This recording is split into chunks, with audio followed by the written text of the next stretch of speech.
Ooh, what's going on, everybody? It's your boy Doc Holiday. We back again with another HBCU Overdrive. Make sure you like the stream, comment, share. Most of all, subscribe to the channel.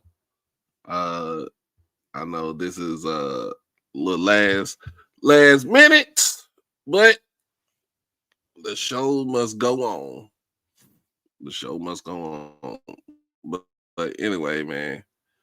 Um, Glad everybody's coming in. Make sure everybody's come on in. Gotta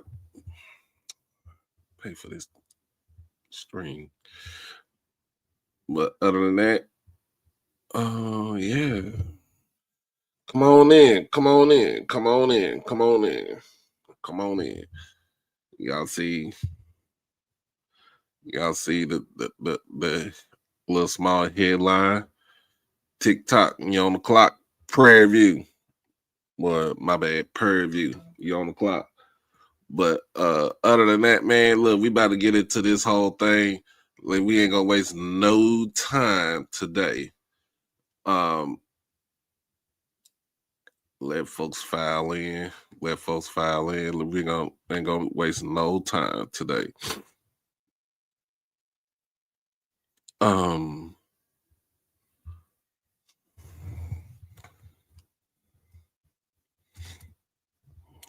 But let me get this.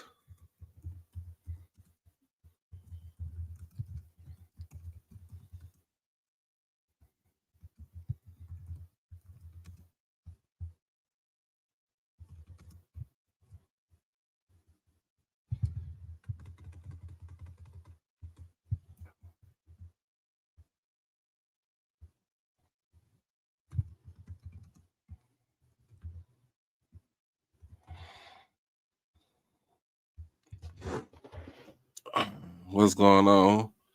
Hey, Miss Dana. Oh my goodness, I got allergies, y'all. I got allergies. We're gonna go ahead and get into this.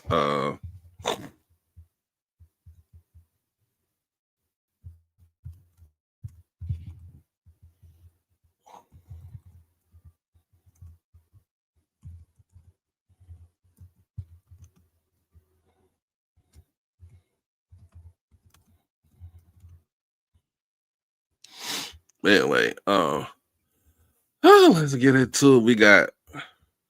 We got of course Bayou Classic this week.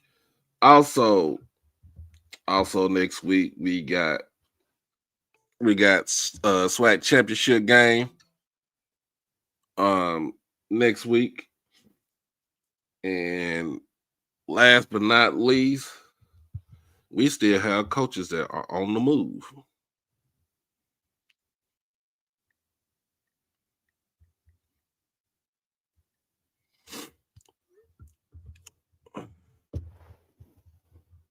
We still got coaches. We got coaches that are on the move. But I can't do no commercial right now. I gotta pay my little thing for StreamYard. So sorry about that, y'all. Sorry about that. Make sure that you like, comment, share, subscribe, and also hit the donation button. Doing this show right before Thanksgiving. So anybody that's on the road, man, make sure y'all don't, if you're on the road, don't watch it. put it on your radio, in the car radio, and just listen to it. Appreciate you, Miss Natasha. Oh, my sinuses.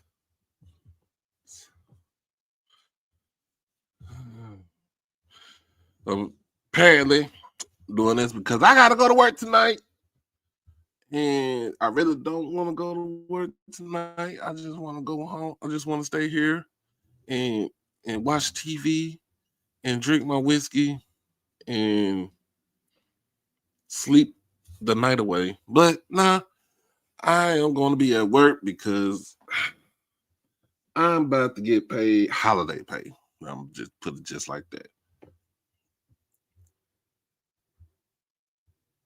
You already know how about them Cowboys.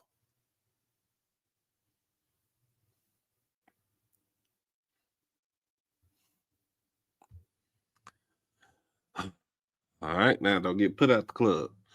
But anyway, anyway, we gonna get into this whole thing.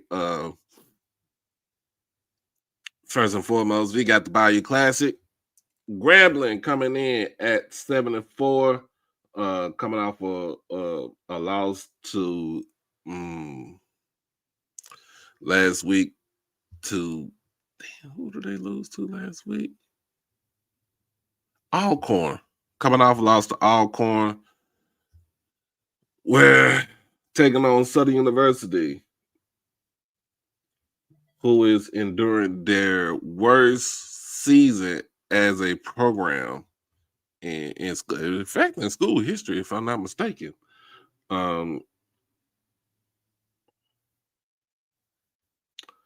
They are coming off of a loss to Texas. I think it was Texas Southern last 2 weeks ago. So going into this Bayou Classic, it is important to both sides because this is going. Yeah, they lost to Texas Southern. Alcorn. Southern lost to Texas Southern. Alcorn beat Grambling 2 weeks ago. But this is all going to correlate into what we're going to talk about tonight. And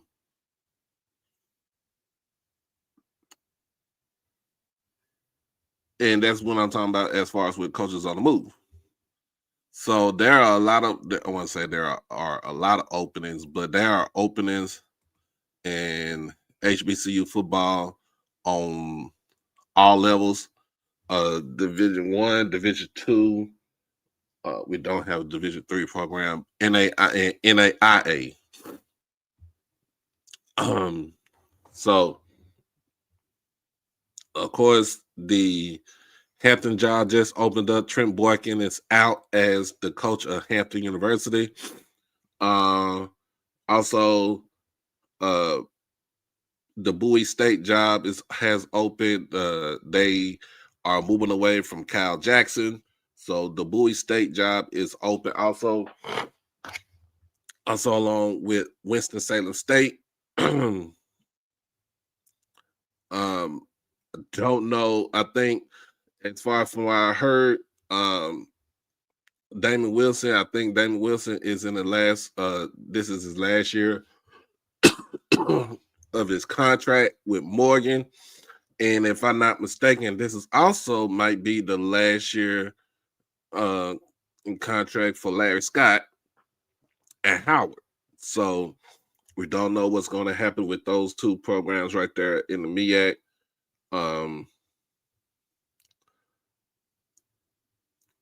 Also, the opening for Langston University has the position for Langston University has opened up as the university have decided to move away from Quentin Morgan as head football coach.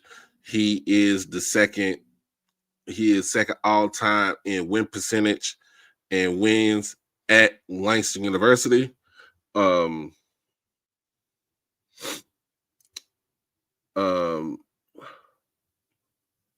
also heard that this is the final. I think this is the final year of Alonzo Hampton's contract at UAPB, and of course with Grambling, they have with Mickey Joseph. I think he had a 2-year deal. Now, if he wins the Bayou Classic on Saturday, does Trevion Scott, Dr. Trevion Scott, does he extend Mickey Joseph at Grambling? And in my honest opinion, I'm gonna be honest with y'all. My honest opinion, I think that Mickey Joseph should be extended.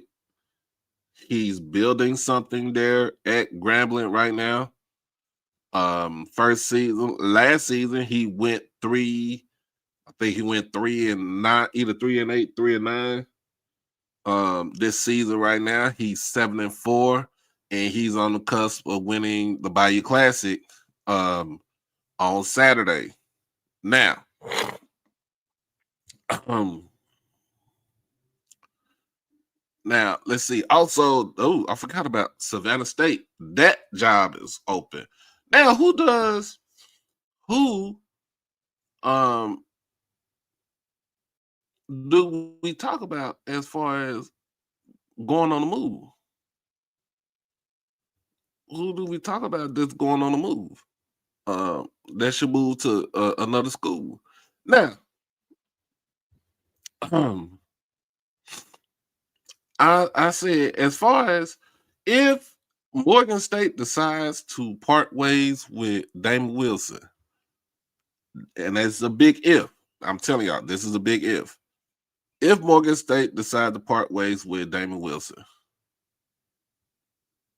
do you look for the coach in the CIAA? Do you go down to Virginia and try to pluck away um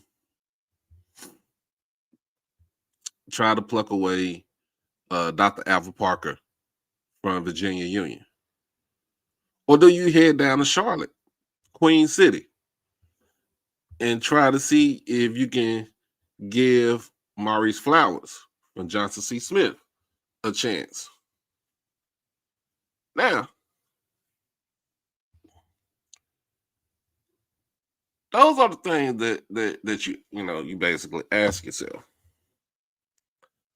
Do you go to those two individuals and try to get them to come to your school? Um, my answer is yes. My answer is yes. You do. Um, and I listened to something last night while I was at work, and this names had just been coming up and just been coming up. I know Trey Oliver's name has came up a lot.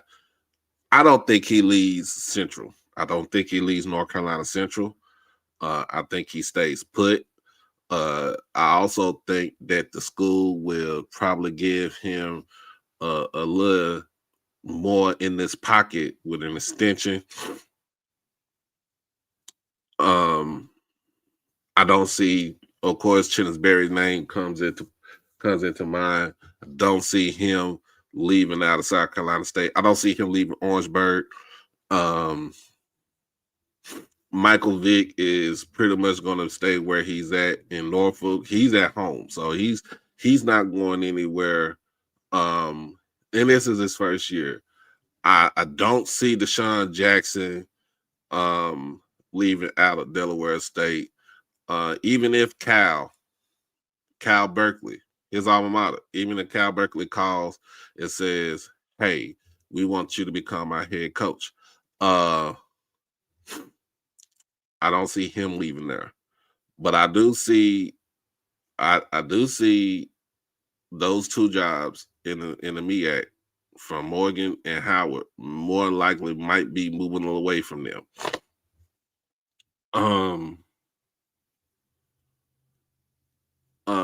Of course, in the SWAC, don't know what's going to happen with Pine Bluff. We don't know what's going to happen with Grambling.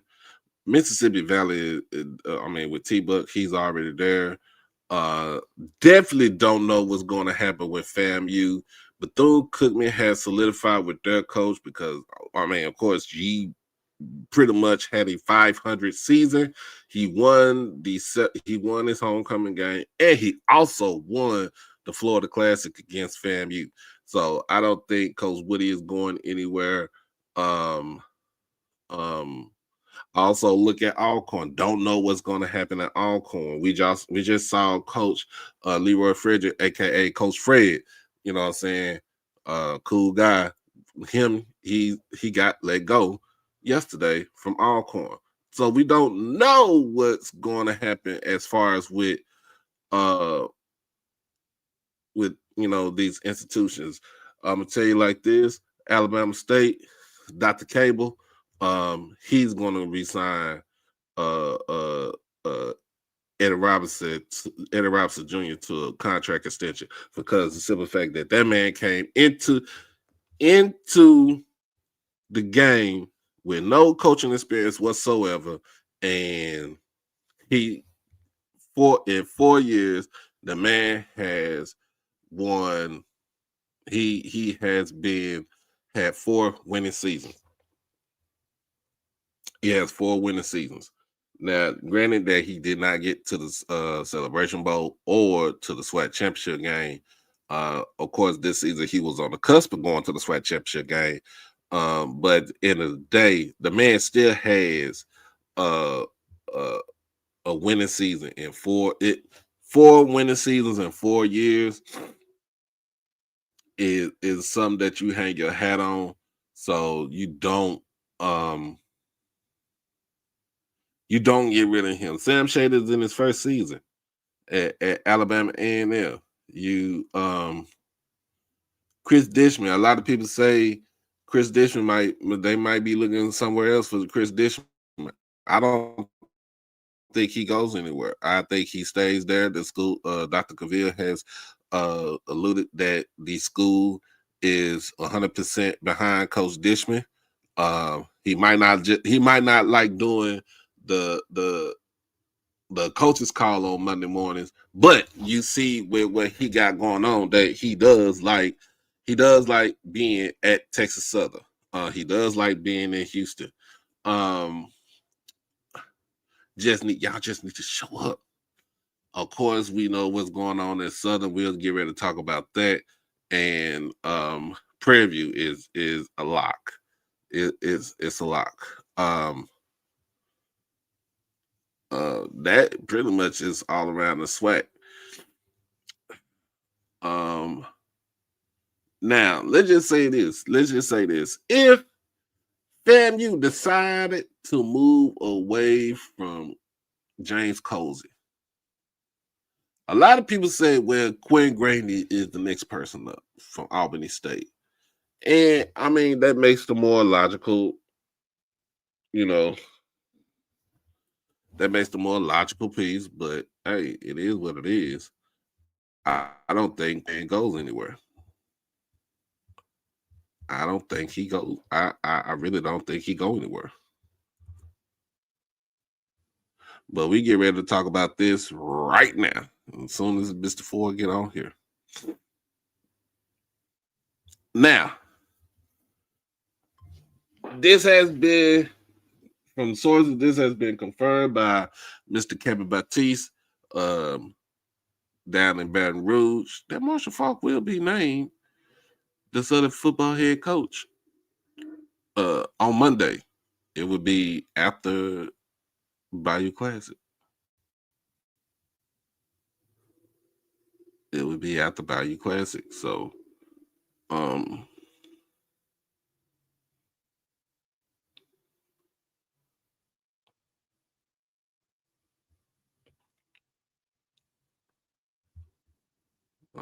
wait for Mr. Ford to get on here. So, what do we know? What do we know about Marshall Faulk? What do we know about Marshall Faulk? We do know that, of course, we do know that Marshall Faulk is 101, straight out of New Orleans. George Washington Carver High School in New Orleans.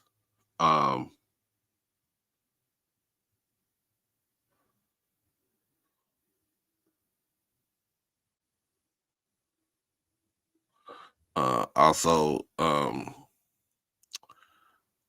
played 3 years at San Diego State. Was the first round draft pick by the Indianapolis Colts back in 1994.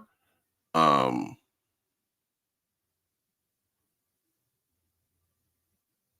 moved on from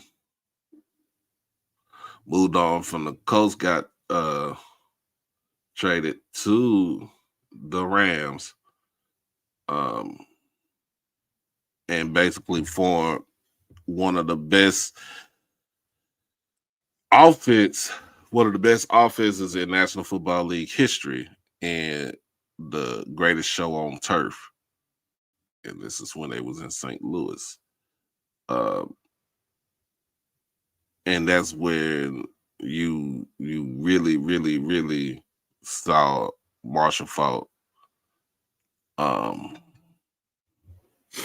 you really saw him shine in the NFL as an all-purpose back.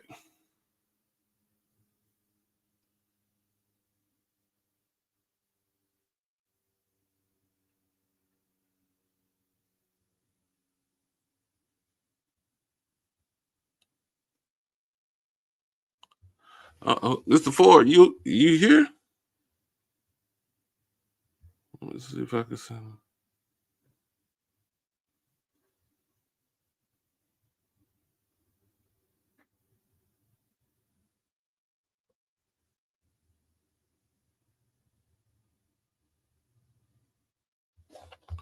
Oh yeah, come on, Lionel. I need you on here too.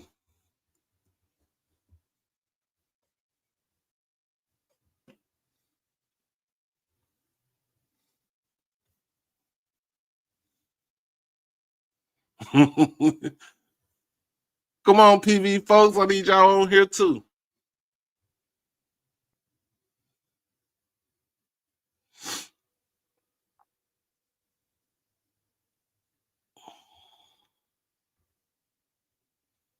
All right, Mr. Ford, what's going on?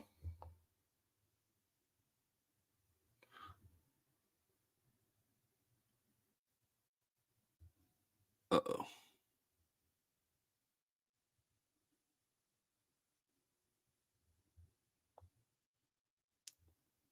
Mr. Ford, can you hear me?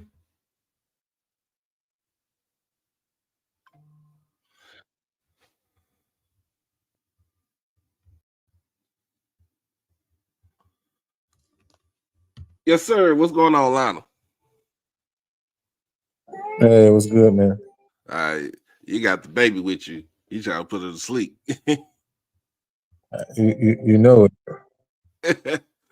Oh man. So yeah, TikTok, y'all on the clock, but we ain't gonna we ain't gonna talk about gonna talk about that a little bit later. We gonna but anyway, man, what do you think as far as with this hire, and what do you think is gonna mean for Southern University? In your honest opinion, y'all the rivals to them. I think they should have prayed that he asked for too much money and that they went after. Now, whether Oliver would have came or not, I don't know, right? But if you had a shot to get Trey Oliver, I don't even know what discussion we having, right? And then, even if you going for a Fobbs or the guy Taylor from West Georgia, these are guys who have proven track records, right? We've gone Right. through our experience of having first time head coaches. Not that they were, I want to say that they're bad coaches or whatever you want to call it, right? At the end of the day, people look at Dooley how they look at him. He won us the division, got to the SWAC championship game. Willie wasn't able to get us there, but I obviously saw what Willie Simmons became. But every coach got to go through that, right? Every coach Right. has to go through their bumps and bruises, their ups and downs, their learning experiences. Is something about having experience. That's just what it is. Marshall Faulk can end up being a great head coach, into his future, but he gonna go through his bumps and bruises in his first head coaching job. It's normal. That's just what happens. It's not, what I'm saying? It's just what happens, right? Deshaun Jackson is an outlier, right? That's a complete outlier for somebody to come in first head coaching job and they just you know, They blow just up. impress. Yeah, they do something like that. That's just not a normal thing. That's one out of every thousand type of thing, right? So the truth is he's gonna have his bumps and bruises. He's gonna go through his ups and downs and his having to figure it out. So to me, they had to me, I think they had better options, right? You know what I mean? Because I think it's going to take one is also going to take some time. So and Southern people aren't patient, which is why they're a crumbling dynasty in the first place, right? Because they're not patient. But it is what it is, man. So I think they're going to be right here again in 3 years, and they maybe at that time will be ready, depending on kind of how the atmosphere is in the head coaching space. They may be ready to sell on a guy who's maybe bland or boring, but has shown that he can win games, right? It just depends, right, on if they want to try to throw money at the problem or if they actually want to do the work to actually deal with the issue. You know what I'm saying? So that's my thoughts on it. Yeah. I mean, I don't know how many years they're gonna give him. I mean, they probably give him a 4-year deal. Give him a 4-year deal and see what he can do. I would have, hey, Mr. Mickens, I would have thrown the kitchen sink at Trey Oliver, try to get him out of Durham to come back to Baton Rouge to be the head coach at Southern University.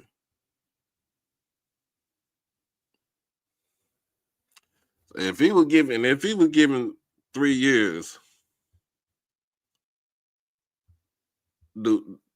is it three years to get it going? I think it's 3, and they said it's there's an option year, but I'm not sure if that option is an option on Southern side or on Fox side. So I'm not, the details of it will probably come out maybe on Monday. Monday. 3 years deal with an option. All right, Dr. Israel did told us. But I would have, like you said, I would have threw that at Trey Oliver. I would have threw that at Trey Oliver, try to get him out of for the BAC to try to get him out of North Carolina. I mean, I would have gave him the whole world. But what can we do? What can you do? The main thing is I know the main question is how is his staff is gonna who who does he have on his staff? Who is he bringing on his staff as far as That's the his question. coaching and stuff? That's the big question right there, because you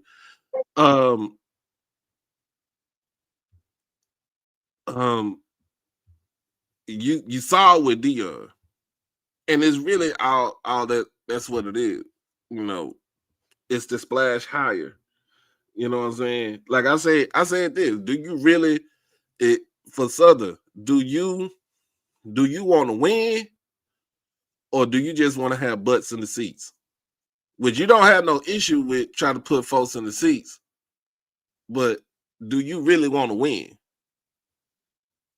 Like this is an outlier. He's not a Southern guy. I mean, he's from New Orleans. He's from the area, but he's not a Southern guy. The last time they hired a non-Southern guy was Pete Richardson. I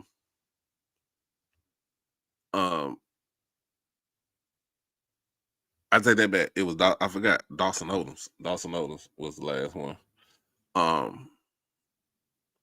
But what do you do?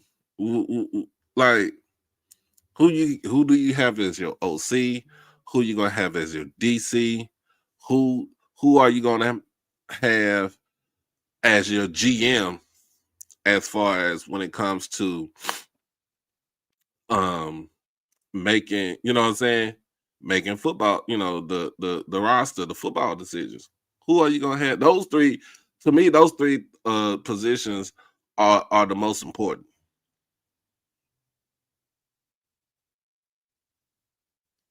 Where's your recruiting? Where's your what is going to be your recruiting footprint? Are you just gonna go straight after New Orleans kids? Are you gonna go for your Baton Rouge? Are you gonna go South Louisiana? Are you gonna go back? Are you gonna go into southern, Mississippi coast? Are you gonna go into Texas? Are you gonna go up North Louisiana? Are you gonna creep into Arkansas? What is going to be your footprint? Your recruiting ground footprint. What is going to be your parameters when it comes to recruiting? That's the main, to me, that's my main question right there. What is going to be your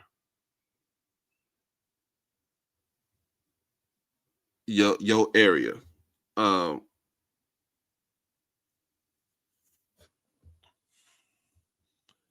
And the thing about it, and the next thing about it is, of course, Southern has won the last couple of years, Bayou Classics in a couple of years. Can you continue doing that? Can you win your homecoming game? And the main question is, can you beat Jackson State, who has been a thorn, who's basically been a thorn in your damn side for the last 6 times since 2020, since fall 2021. Since fall 2021.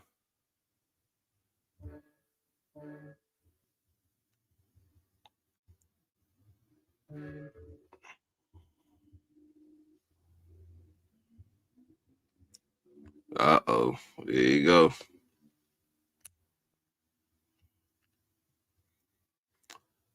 Southern could have thought outside, this is something that I listened to last night. And I listened to Scotty last night. But I mean, this is outside of the box.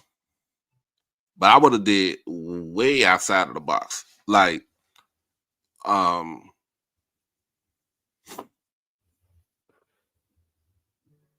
you could have got the Joel Taylors. You could have went and got Felton Huggins from Kentucky State. You could have got Maurice Flowers from Johnson C. Smith. But I don't think he wanted to deal with that. You could have got Teddy Keaton, I think, and Teddy Keaton has the knack, but he also has the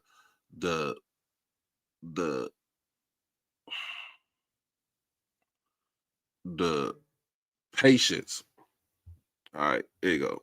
Got you, Mr. Ford. Also has the patience and the temperament to deal with the fan base at Southern. I mean, why wouldn't Trey Oliver lead Durham? I'm just saying.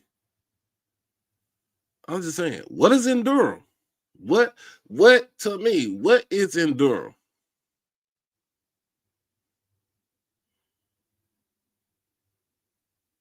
And especially if he's not getting paid enough at North Carolina Central, and they gonna throw you four hands. What is that to say? Okay, I didn't want to say something to him. Go ahead. Hey, good evening, and happy Thanksgiving to you. Same to you. Oh, forgot your birthday was yesterday, man. Happy birthday! It sure was, man. Yeah, I hit 50 yesterday. Man, the big 50, y'all, man. Drop happy birthday in the chat. And that's something. I'm looking at it on the screen. I know out of respect for Mr. Ford and Lionel Mosby, I thought what happened. I saw this on the screen. I said, "Wait a minute, this is what we're getting here?" I just happened to be seeing this. All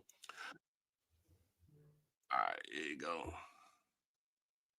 All right, Mr. Ford, can you hear me now? Is Mr. Ford there? Mr. Ford. I think he been having a problem with his audio. Yeah. Can you hear me? Oh yeah, there you go. Yeah, we've been there. Internet problems all day over on the south side of Atlanta, man. So let me apologize because I've been in and out. We've been in and Oh, no problem, Mr. Ford. Happy Thanksgiving to you. Oh yeah. Oh yeah. Same to you and Doc. To all your followers, I hope they enjoy the holidays and yeah, everything's good. Oh yeah. I was just. He dropped off. The internet messing up. But Yeah. I don't think I don't think you if you're gonna get Dr. Alvin Parker to leave Virginia Union, you throwing that 400,000 in his face. You don't give him less money. He on the Division II level. He's already making less money. He's probably only making what maybe 100,000 or so. Just like thank you, 100,000 everyone, for those birthday wishes. Yes. All right. But for 400,000 and to have an option, come on, for 3 years, 400,000 have an option. Yes, you bring him. You can get him to Baton Rouge. But does he have the temperament to deal with that? I've been saying it. I don't even think you give him 275,000. Hey, Doc, and you know what just happened at that same place? They just let go of the president, Dr. Dennis Shields. I just saw the report today. The assistant president. Yeah. Boy, it's chaos down there. But I'm just saying, if you gonna get Dr. Alvin Parker, or you gonna get Maurice Flowers, or you can get Felton Huggins, you can get Joel Taylor. I mean, anything that's on the D2 level, you're going to give them at least $350,000 to $400,000. Oh, some good coaches on that level, man. I noticed what they've been doing. Those are some great coaches. Not good, great coaches. Yeah. So I'm can you hear me, Mr. Ford? Or internet still? I think internet. He told me, I heard him saying that area is having some problems where he lives. Do you because either way it goes, folks at Southern, like we talked about this the other day, the folks at Southern are impatient, just like at Jackson State. Yeah, thank you, Lady T. Thank you, G Boom. Yes. Just like at Jackson State, just like at Grambling, just like at FAMU, just what's another school? North Carolina A&T. That's a tough place.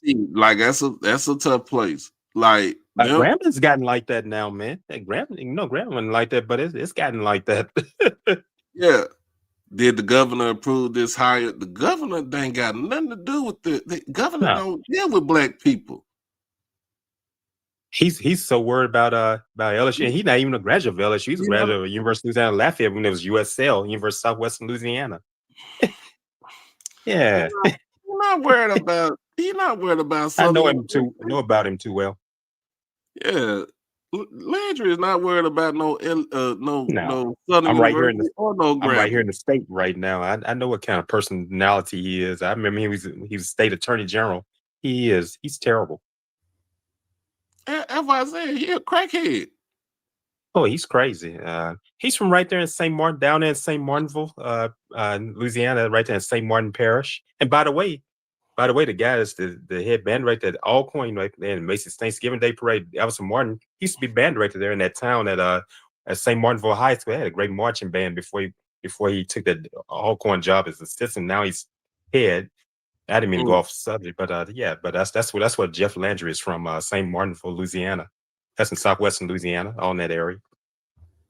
How many games would they expect a rookie coach to win in year one? That's a great question. That's another good question. How about Great this? question. When Deion got the job at Jackson State, how many games did y'all predict that Deion was going to win? I'll wait. I did not make a prediction. It shocked me when he became head coach. It was I had to believe it, to see it to believe it. That's why I'm about like this was just what you have on the screen. Mm-hmm. Like how many games? And this we talking about COVID. We talk about COVID year. We talk about the spring season. The man won 4 games the spring season, and one of the games he won was a forfeit from Alcorn because they had COVID. Yeah. And they couldn't get trainers nor a They couldn't sprint get coach. nothing down there. Yeah, they couldn't get nothing Yeah. down there. So Yeah. So that the same thing. I'm gonna say it like this: same thing with Eddie Robinson Jr. When he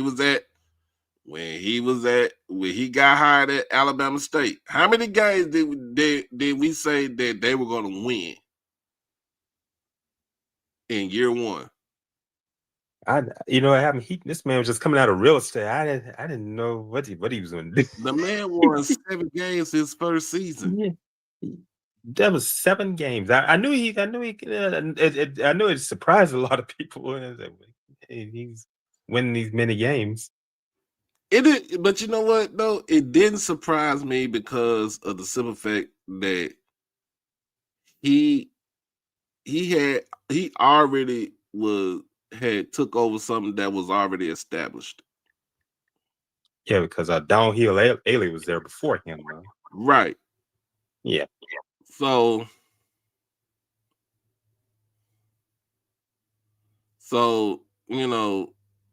we just thinking about it.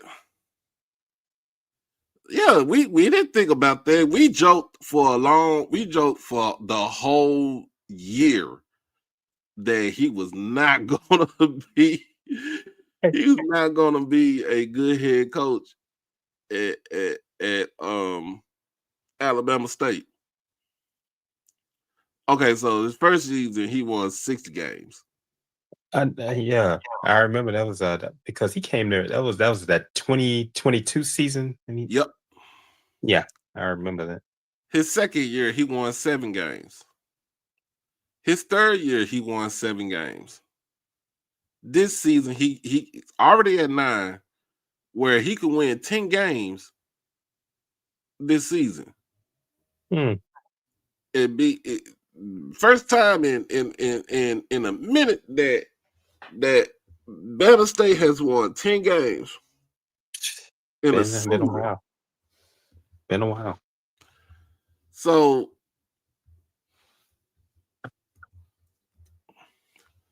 when you think about it, the man is 29 right now. The man is 29-16. Yeah. Overall, 21-11 from conference play. He's improved every season since he became the head football coach at Alabama State. All it needed was a quarterback and a good offensive play caller. And that's why I wonder. About Marshall Faulk. You raised a great question, Doc. I don't want to take you off what you were talking about. It's still what you're talking about. Of Marshall Faulk. I wonder what that staff is going to look like. And I'm gonna give you a great joke about his school, Carver High School. Mm-hmm. Their colors are the same as Florida A&M. Their colors are orange and green. Orange and green.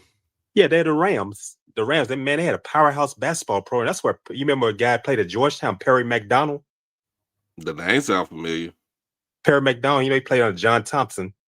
Perry McDonald, he came out of George Washington Carver. Carver had some great basketball programs.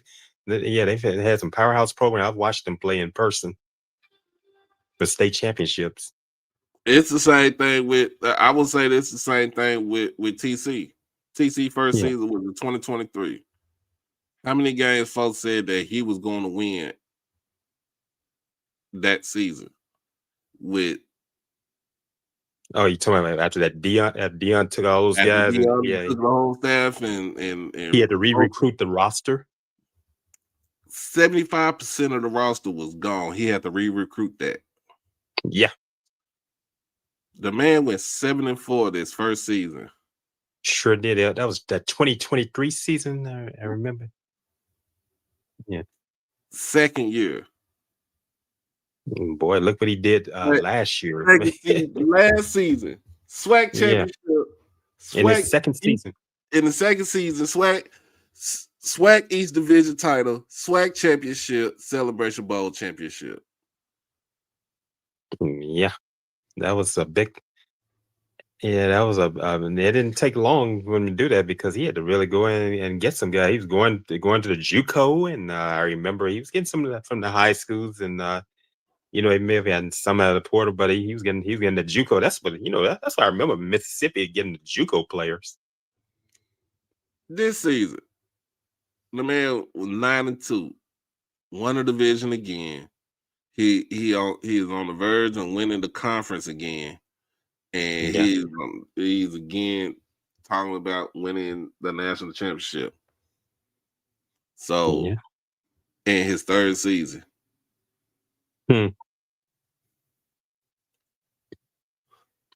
Yeah, look at him. He beefed up the line. I saw a better offensive line under him than I'd seen under Dion.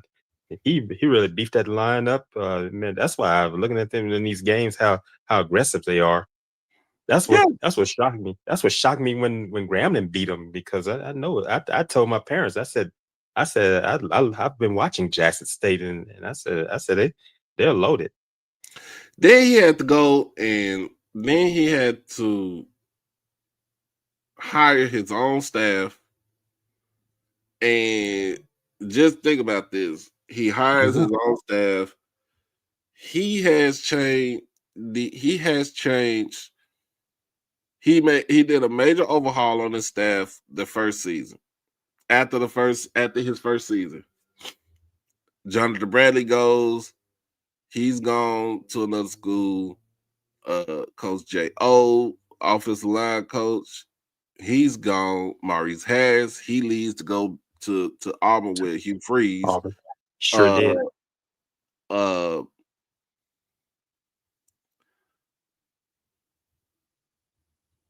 he coached on Freeze at Liberty. Yeah. Right. He goes and he picks up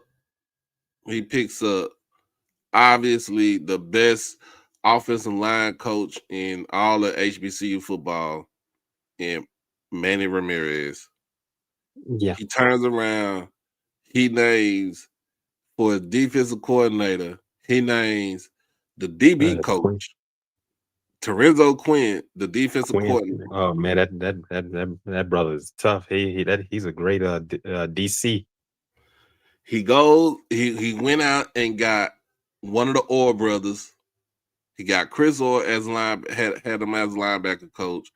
He went and got Callie James. He plucked him out of Florida, put him on his staff. He moved Mario Magana, who was an assistant DB coach, moved him into the regular DB coach spot. He goes and gets Javancy Jones out of the high school ranks. I watched him play at Jackson State. Javancy Jones, yeah. He gets him out of the high school ranks in Mississippi and makes him the outside linebacker coach and special teams coordinator. And yes, he goes. The main thing was strength and conditioning. He goes and gets Coach Beef, Coach Beef. Taylor Yeah, that's Watson, good. gets him Yeah, out of Texas Tech. that's where he was And working at Texas Tech. He he was sure working at was. Texas Tech and brings him to Jackson, Mississippi. It's other it's other people that he went and got up out of there. He gets Aaron Jackson. Yeah, he was building it up. Yeah, he gets Vincent Marshall from Norfolk. Okay, he get him from Norfolk, but Vincent Marshall, come on, the man. He was The getting man some went great coaches. he went and got some great coaches. He goes after the season. He goes.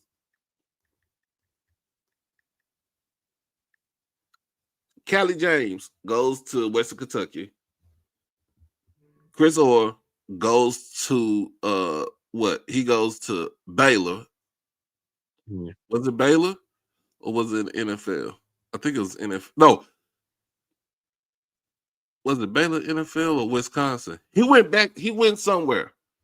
Yeah. What does he do? The man moves up. He moves up Aaron Jackson from assistant D-line coach to defensive line coach. He goes in and he hires Justin Sanders as the linebacker coach. Yeah, okay, yeah. Owen went to the NFL to the Chiefs. Sure did. Yeah, I had to think about it. Yeah, he didn't have to go nowhere. He didn't have to go no further than his own roster to get Isaiah Guthrie as the defensive analyst. That's what Guthrie is now. Yeah. Yeah. I forgot he had got Rip Kirk last season as the QB coach. Guthrie, that's what transferred from Delaware State to Jackson State. I remember him. Right. But he got Rip Kirk as the QB coach. But he also turned around and said, I trust you with the offense as the passing game coordinator. You are going to be the OC. Well, you're going to be co-OC. Because remember, Manny Ramirez is the other OC, and he's in charge of the running game. But everything goes through TC.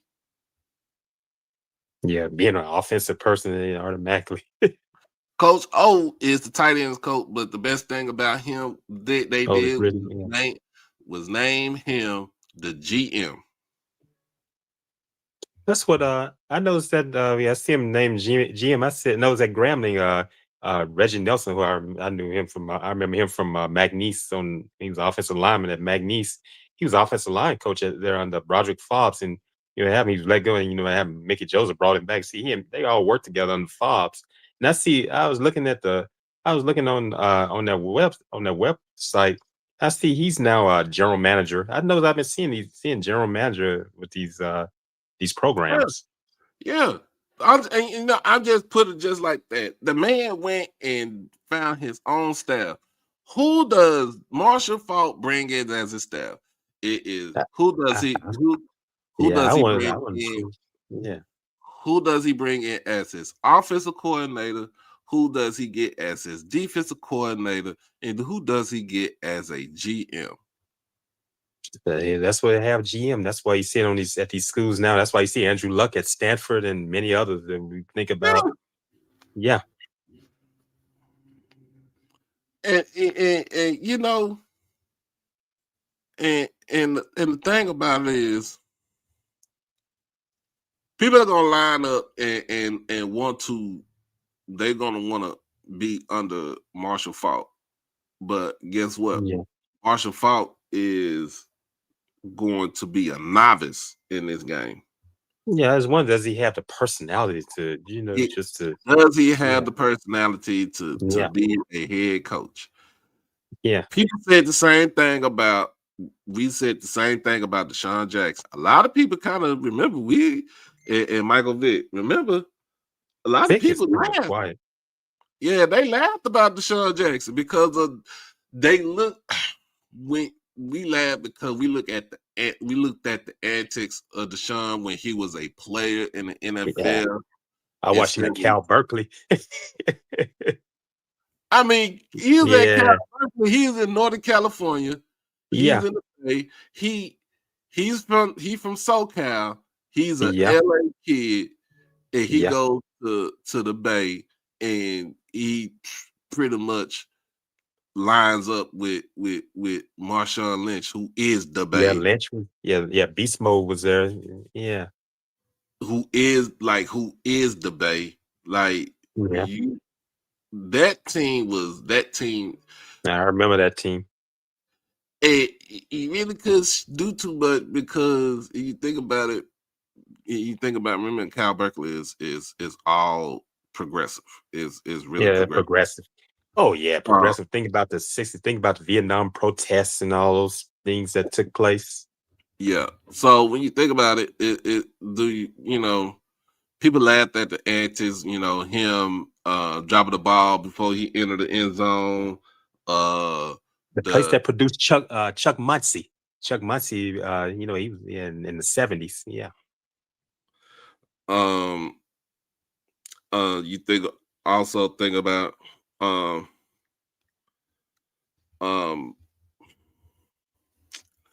you think about what all just what he said as far as or what he was doing back then and stuff like that. But then when you think about it, the man is only 37, 38 years old. I know he's in his 30s. He's in his late 30s. He ain't even hit 40 yet. Yeah, I mean, he's in his 30s. He can relate, but here's the thing.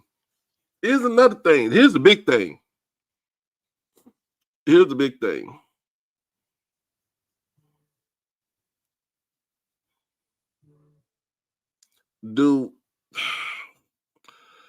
As much as we had laughed at it and stuff like that, Deshaun Jackson could relate to these kids. Yeah. TC Taylor can relate to the kids. He can. Eddie Robinson Jr. can relate to the kids. Mickey Joseph, as much as we talk, I know. Yeah. He can relate to the kids because of how he grew up. Tremaine Jackson. Yeah, he grew up right there in Marrero, right across on the West Bank from New Orleans. Tremaine Jackson can relate to these kids because of where he grew up at. From Northside Houston, Acres Homes. Like can Marshall Faulk relate to these kids now? I mean, he's been away from the Ninth Ward for so long. You're right. That's a great question. Being that he was the running backs coach at Colorado, and he was relating to a position, but can he do it with 100 pit bulls on a leash? That's what I call them. I was surprised that they even looked at it because what happened? The people in New Orleans, the residents of New Orleans, that talking about Marshall Faulk said that Faulk didn't even really, they really mess with New Orleans that much. Once those natives down there, the people that still live there, they said he didn't fool New Orleans. I mean, of course, nobody. Once you leave up out of there, you not gonna spin the block. He came out of the Ninth Ward, man. He came out of one of the toughest areas of the city. But can he? It's all about who does he get as his staff. Come out Desire Project, yeah. Now don't sleep on Coach Flea, because when Coach Flea was at Howard and he ran the way he ran the offense, they were pretty much good when he was at Howard as offense. He just couldn't get Flea Harrell. Yeah. He just couldn't get the wins together. I don't think Coach Flea leaving. He's not leaving Dion. Oh no. Yeah, to my Flea Harrell. Dion. Dion is almost his meal ticket. Like for real. Jay Walker's teammate from Howard. I remember him. I mean, Do now, and I'm gonna say this,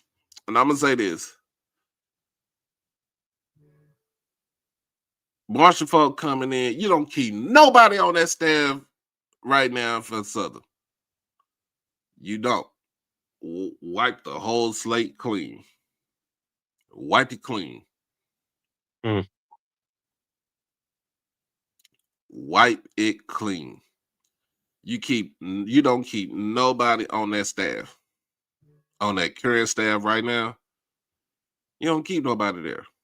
They probably already putting their resumes out there somewhere. Yeah, those guys are now just trying to finish the Bayou Classic.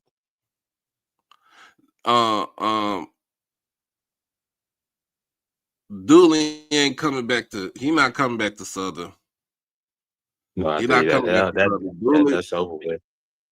Dooley is enjoying himself in Jacksonville. He ain't got to do too much down there. No, down there with Brian Jenkins. Mm-hmm.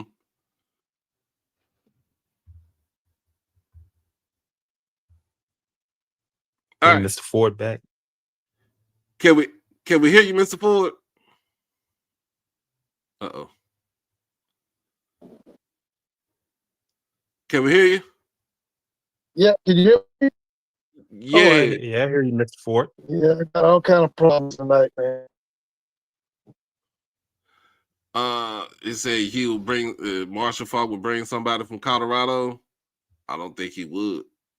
No. Yeah, those people are so devoted to Dion. You gotta go through Dion. Yeah, those guys. Supposedly he's gonna bring Ryan Lewis, isn't he?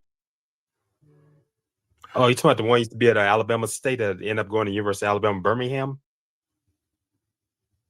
You know, Ryan Lewis was Uh-oh. We can barely hear you, Mr. Ford. I'm saying he's supposedly gonna bring Ryan Lewis. Can you hear me? You going in and out.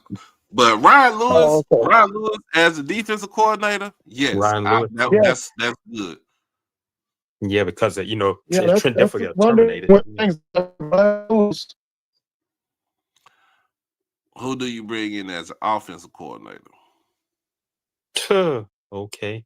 Offensive coordinator. Don't forget offensive line. Can't do nothing on offense unless you got line. Got line. Uh-oh.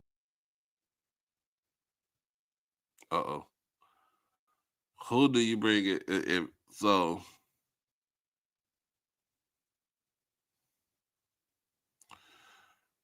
Who do you bring in as an offensive coordinator? If he goes, like I said, if he goes at the Ryan Lewis as defensive coordinator, that's a good start right there. Ryan Lewis, yeah, because Trent Dilfer is gone now. He can be looking for a job, and that this be the time to bring him in. Yep, time to bring him in. They clean the house. UAB their last game is this week. Yeah. No, it was last week. Oh, it was last week. Was it last week or this week?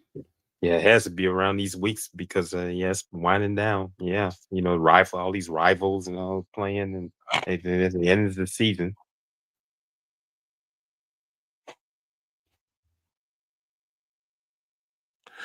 I mean, they didn't even have a good offensive line.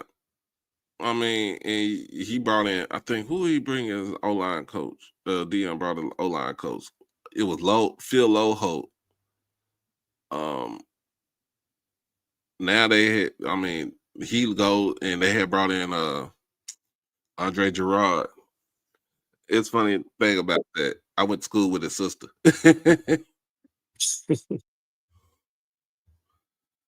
Okay.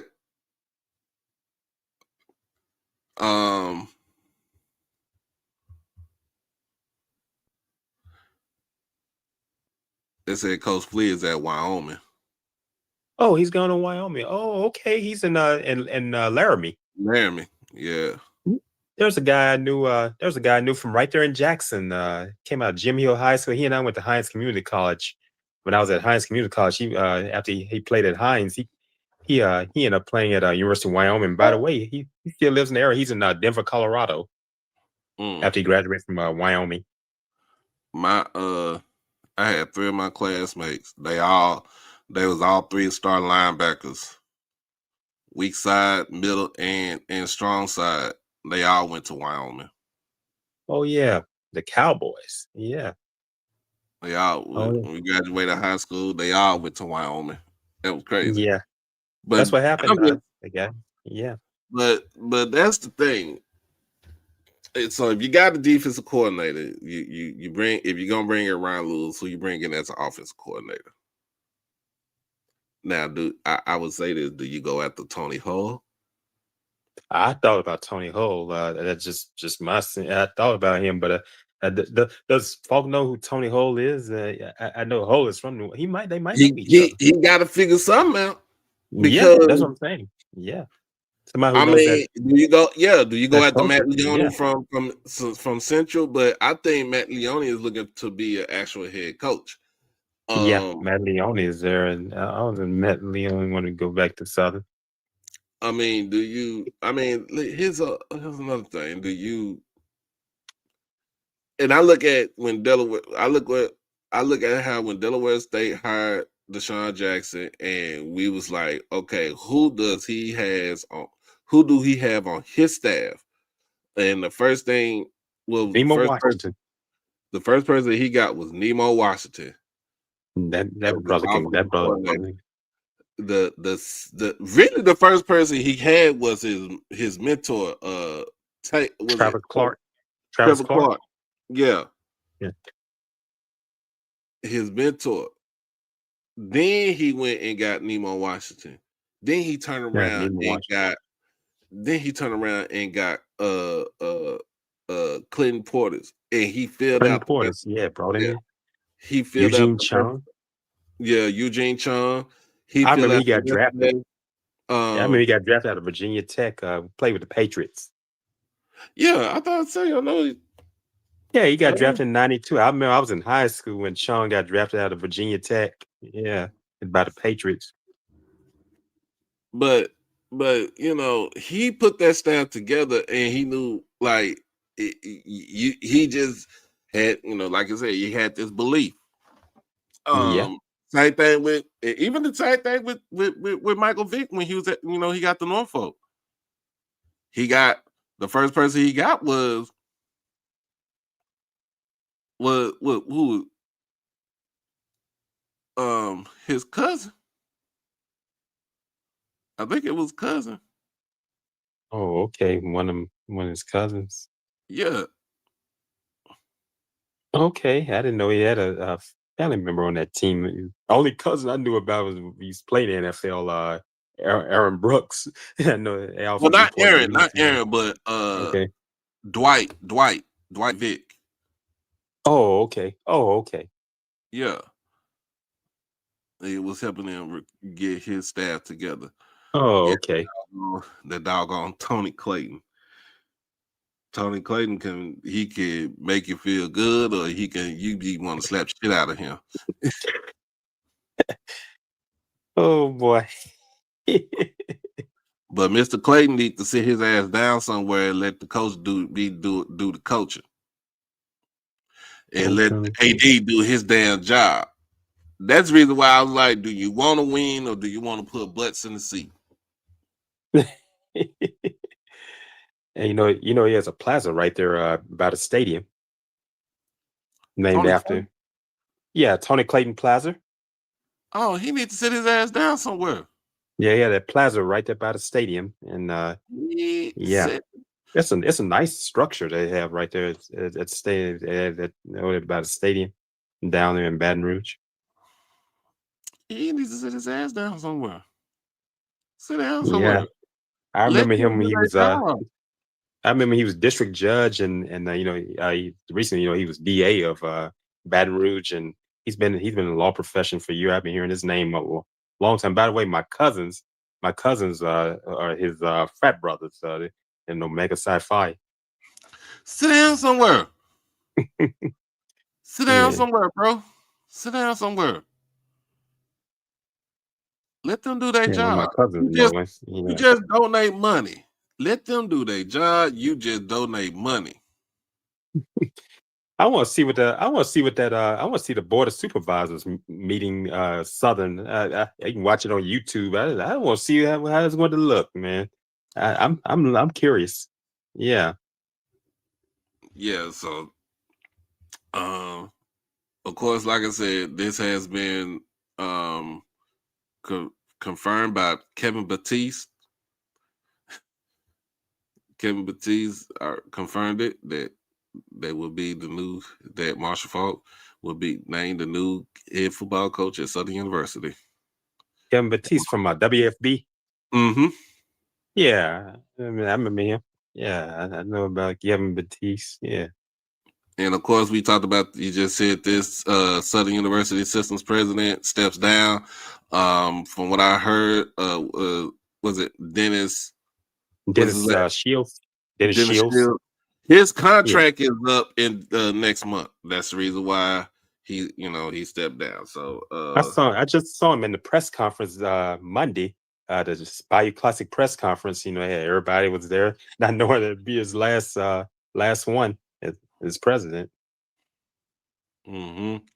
So he is out of there. I mean, he's just stepping down. Because he's from Iowa. You got Bayou Classic. You got Grambling versus Southern. I got Grambling winning this game by a lot.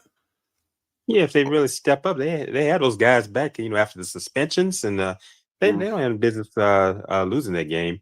That's just my take. Yeah, but you throw the records out. Things can happen with that adrenaline. You don't know what's going to occur. Yeah. Again, like I said, coaches on the move. Word on the street is that I think Morgan State, David Wilson only had a 3-year deal at Morgan State, so it's the last year of the deal. Yeah, I think he's.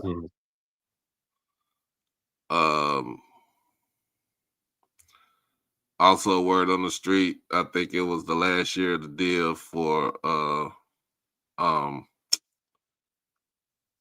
what's that?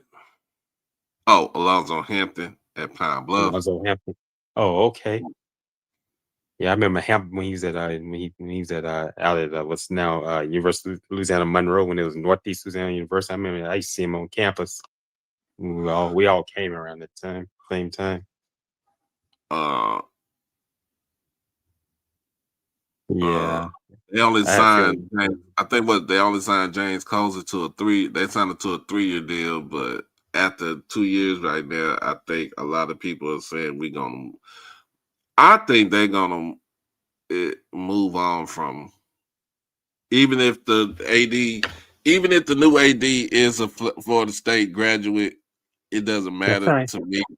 He came from the Florida Lottery. He came from Florida Lottery, if I stand corrected. Yeah.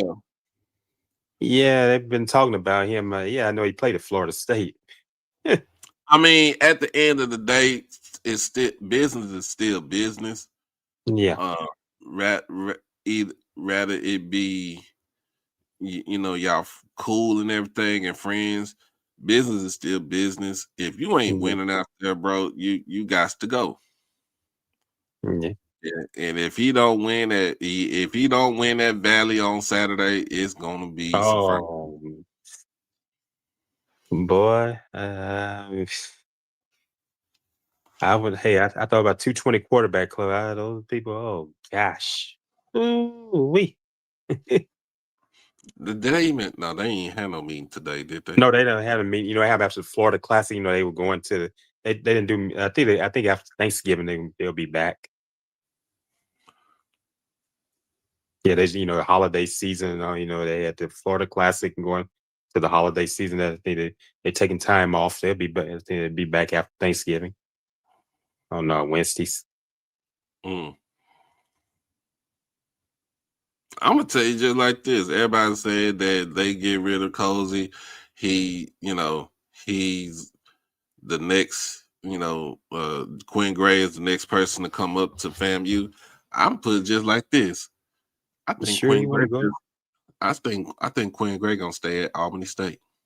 Yeah, because Quinn he probably knows his alma mater too well, and Albany State he's done a great job there at Albany State.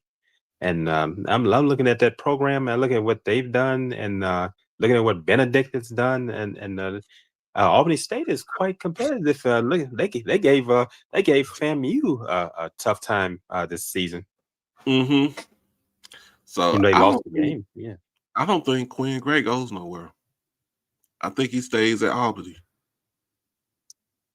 And yeah, that's Mr. Ford's family legacy, Albany State, and they have a quality program.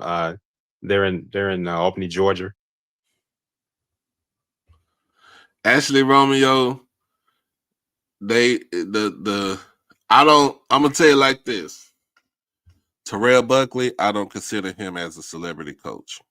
No, he's not a celebrity. No, he was a great celebrity. NFL. No, he's not celebrity. No, he was a great NFL player, and but no, he's not celebrity. And you know, this is not the first time they a Pro Football Hall of Famer as a head coach. Go back and look at Larry Little. Larry Little coached at his alma mater. I remember when he coached there. Yeah, played on the 72 undefeated Miami Dolphins Super Bowl championship team, and they won 3 championships during that time under Don Shula. He was on those teams.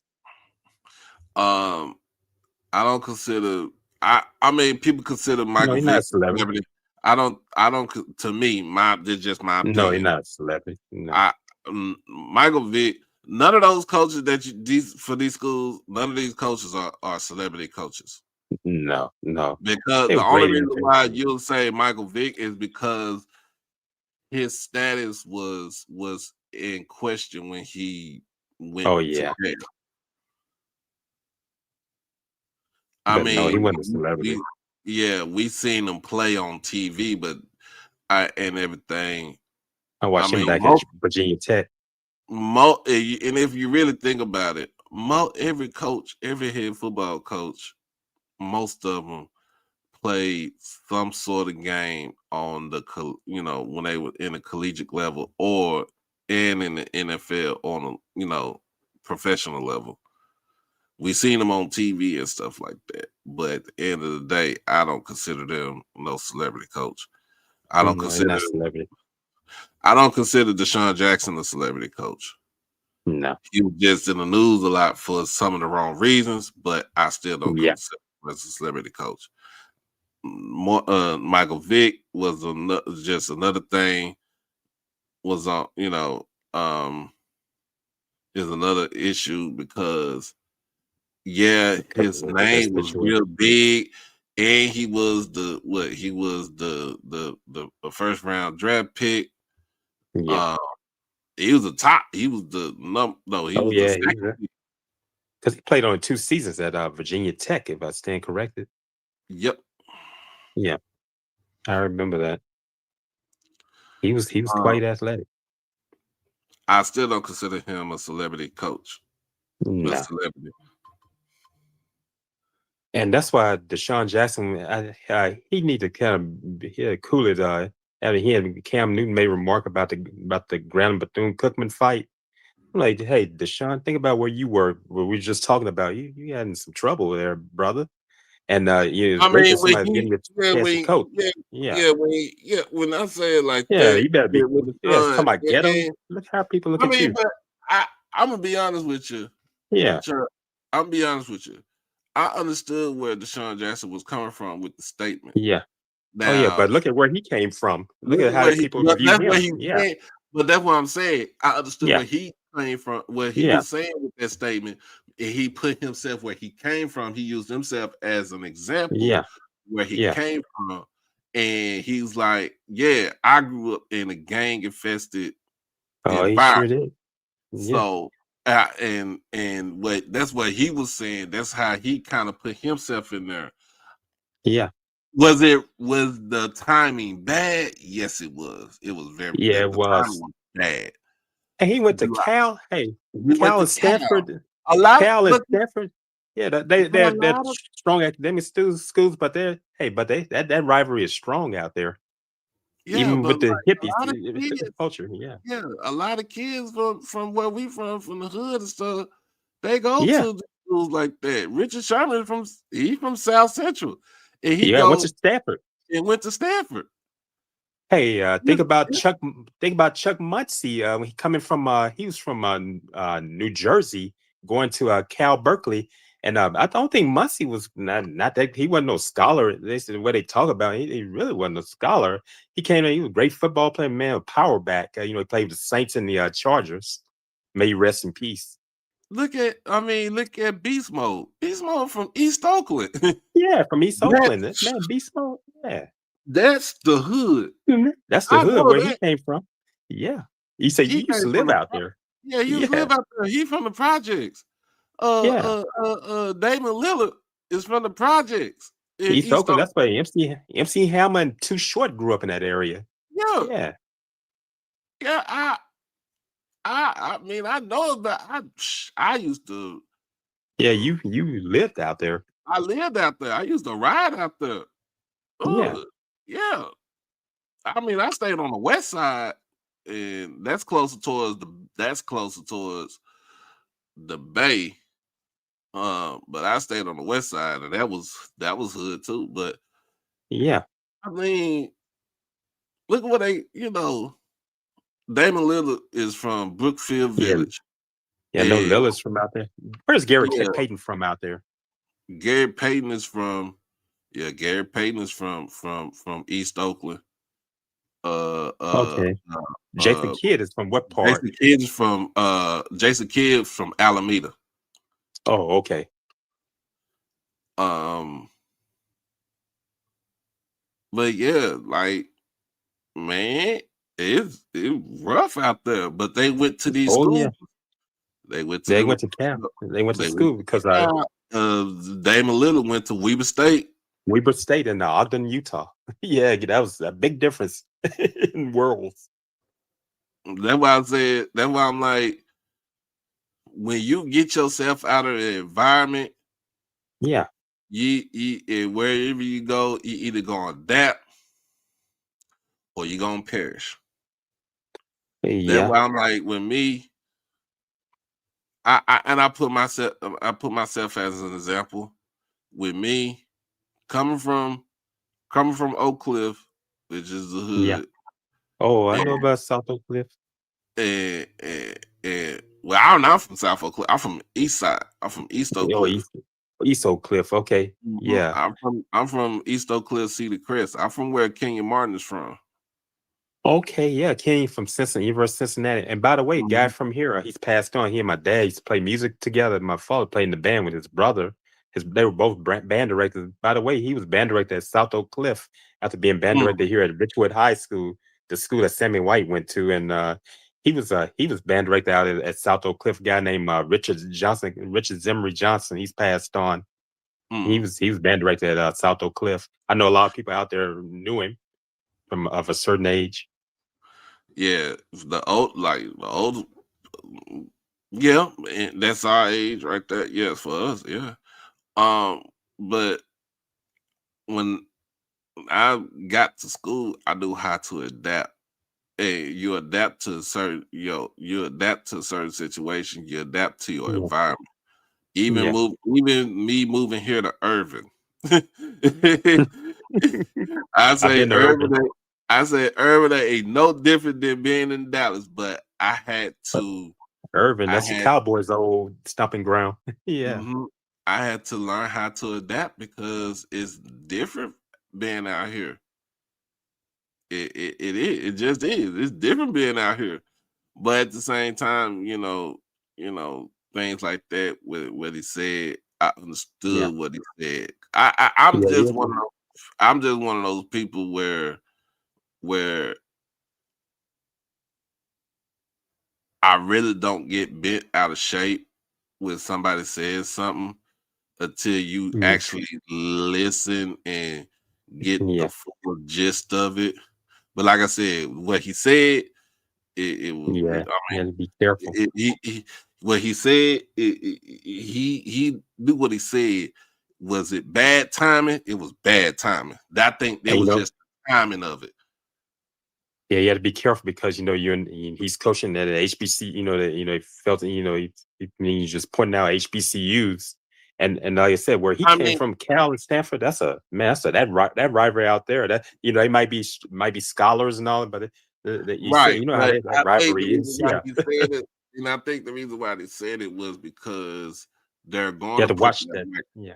Yeah, they're going to put that microscope on top of us because they Yes. always do it. They always lump all of us together, and it's not like that. That's the reason He why and he said Cam it. Newton. Yeah. Yeah. Cam Newton. Yeah. I mean, people. We talk about people. We put people's past. Yes, we knew Cam Newton stole the laptop and stuff like that. That's the reason why I got. Oh yeah, that was at University of Florida. Yeah. Yeah. Um. Everybody talk about with Clinton Portis. Yes, he went to jail. He went to Yeah. prison. Yes. Some He trouble. went to federal. He served federal time, Yeah. and because he was not getting paid enough on his pension. And NFL you know pension. what? And that's something that how it work. Hey, Doc, it's something. A lot of those guys like that. What happened when they end up coaching. Look at where they have come to the HBCUs to get their jobs coaching, their head coaching jobs. You just think So about that. Yeah. I mean, just when you think about it, just you put it in that perspective. Like you just gotta read between the lines and not use emotion out of it. Yeah. That's the Yeah. whole thing. Um, but I would say this. MEAC Coach of the Year is Chennisberry for the second year in a row. I Of saw course, that. he's undefeated in the conference in his 2 years at South Carolina State. He's going to the Celebration Bowl. But I'm gonna say this: they got that wrong. They got it wrong. Deshaun Jackson should have been the head. He should have been the Coach of the Year in the MEAC. That's who I should. If I was in this, that's who I would have selected. Deshaun Jackson. Because what he had done. Deshaun Jackson they won 2 games in 2 years at Dell Yeah. State, and he ended up winning 8 games, a whole quarter away from going to the Celebration Bowl. Yeah. A whole quarter and 4 interceptions away from going to the Celebration Bowl because they did throw 4 interceptions in the game. Sure did. They still ran for over 200-something yards in this game. They were on the cusp of going to the Celebration Bowl. They were on the cusp of knocking out the Giants. Oh yeah, because who's a quarterback? Caden Bennett. Yeah, he was having a tough time in there. Billy Atkins, when that ball got back, Billy Atkins just caught fire in that game. But at the same time, Billy Atkins was inconsistent too. You think about it.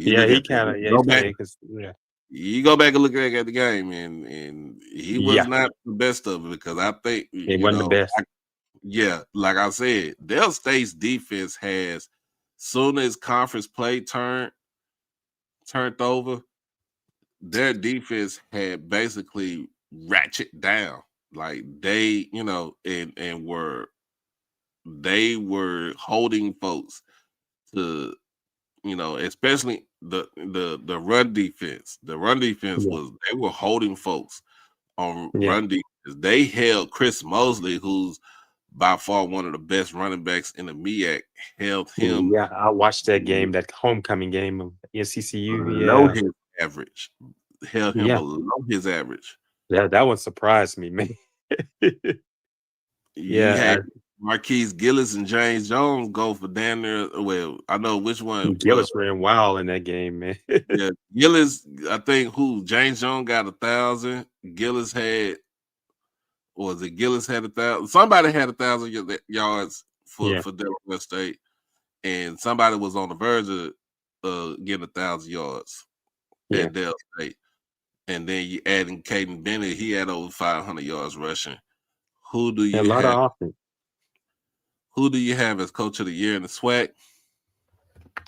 That's a good question. Because I'm gonna be honest with you, it's between 3 coaches. 3. Tremaine Jackson. Tremaine Jackson is one. TC Taylor is the second. TC Taylor.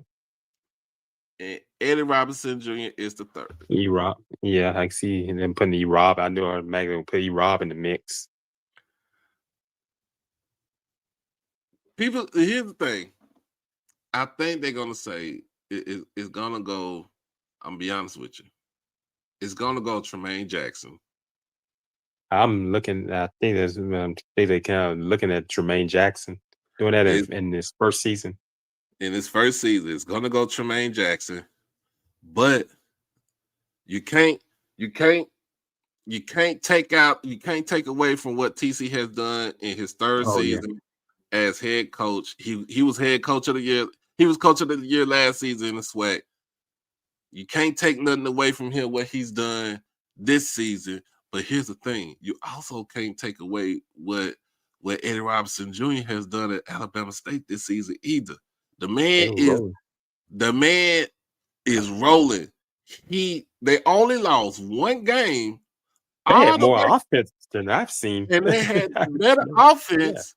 Yeah, they had a better offense than most of us in the SWAC, except for Jackson State when it came to running the ball. In the SWAC, those backs. It was Jackson State, Alabama State, and then Prairie View. Prairie View took over because, hey man, who's that back they had out of Fort Lauderdale, Florida, with Alabama State? That brother's tough. Is it Hostclaw? I think it was Hostclaw. Hey, man, he's running. Because Marcus Harris is from Jackson. He's from Jackson, and the other one, Hostclaw. Yeah, Hostclaw, man, ran wild on FAMU. That's when I started noticing him. I mean, you think they for the championship game? I don't think so. Sometimes you have to think outside of the box, and I think with this on the they don't have to win the championship game. They don't have to win the championship game. You know? I'm gonna be honest with you. If they give it to E-Rob, folks, I'm gonna be like this. Folks at Prairie View and Jackson State gonna be pissed. Cause they're gonna be like, well, he didn't go to the championship game. But you gotta understand, the man is they 9-2 right now. Yeah. They 9-2. They only got one conference loss. I mean, of course, they're gonna beat the brakes off of Tuskegee on Friday. Was it Thursday? They play tomorrow. They play tomorrow. Yeah, Turkey Day Classic. Turkey Day Classic. They play tomorrow. Yeah, getting their turkey and dressing in, then they'll go to the game. They probably be having all. Beat the brakes off of Tuskegee and have 10 wins in the season. Yeah, the Turkey Day Classic. Yes. That's probably going to be having a tailgate, turkey and dressing along with the barbecue or whatever fish. They can get it all mixed in there together. And you can also, if you really think about it, you want to think really outside of the box. You can also put Mickey Joseph up in there and what he done at Grambling. I'm just saying. I do this. I play devil's advocate. Mickey Joseph. Hey, it surprised me what Grambling has done this season. I was surprised when they beat your guys, and I was looking at them. I said, Grambling always find a way to get in the game and do where they could have one of the strangest teams, man. Yeah. Here's the thing, though. Here's the thing. I cannot sit here and say that you say if you didn't have to interview for a head coach job, I would consider you a celebrity. Marshall Faulk interviewed for that job. They interviewed Marshall Faulk for that job. They took a flight. They took a plane to Colorado. They went out to Boulder, from what I heard. To Boulder to talk to that man. You can say he's a celebrity because he was on the NFL Network, but how many people know about Marshall Faulk? People of a certain age. That's another thing. That's another thing. How many? You and I remember him. Yeah. Yeah. How many of these kids now know who Marshall Faulk is? They don't know who Marshall Faulk is. I remember Marshall. I was in high school when Marshall Faulk was playing at San Diego State. And that was in the early 90s. Yes. I mean, it's okay. They were not even born. It's like this. E-Rob, I don't know if E-Rob had got an interview. Of course, you're gonna have to interview them because when you think about it as a manager, you have to do an interview because you have to vet and vouch for these folks right here.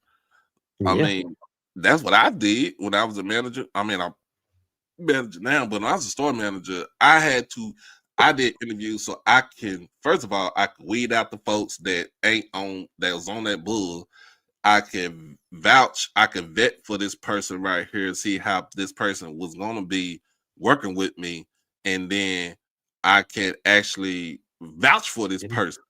So, Marshall Faulk interviewed for that job. Deshaun Jackson interviewed for his job. Michael Vick interviewed for this job. Eddie Robinson Jr. interviewed for his job. Chris Dishman, he's not a celebrity coach, but he played in the NFL. He interviewed for that Texas Southern job. So I forgot all about Chris Dishman, man. It's been so long, man. I watched him play with the Oilers. So if you think about it, just look at it like this: majority of the SWAC coaches played in NFL. Tremaine Jackson played in the NFL. Chris Dishman was an all pro in the NFL. Oh man, he was tough cornerback. Eddie Robinson was a cornerstone linebacker for us and the Jacksonville Jaguars. Houston. Houston. Houston. Of course, TC played in the NFL, played in NFL Europe, played with the Patriots, played in NFL Europe.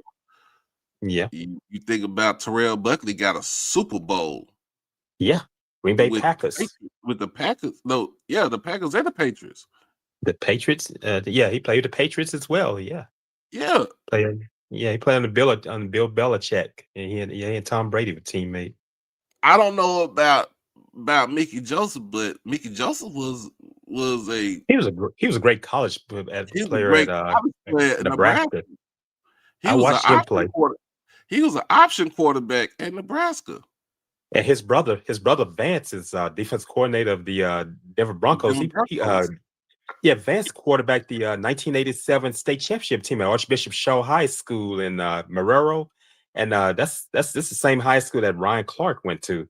And it's an all-male Catholic high school. Hank Tierney is back as the head coach, the guy who coached them. And Vance Joseph was a freshman when he quarterbacked that 87 team, beat Covington High School. I remember that. And then Ruston High beat him in 88. Came in and beat him in 88.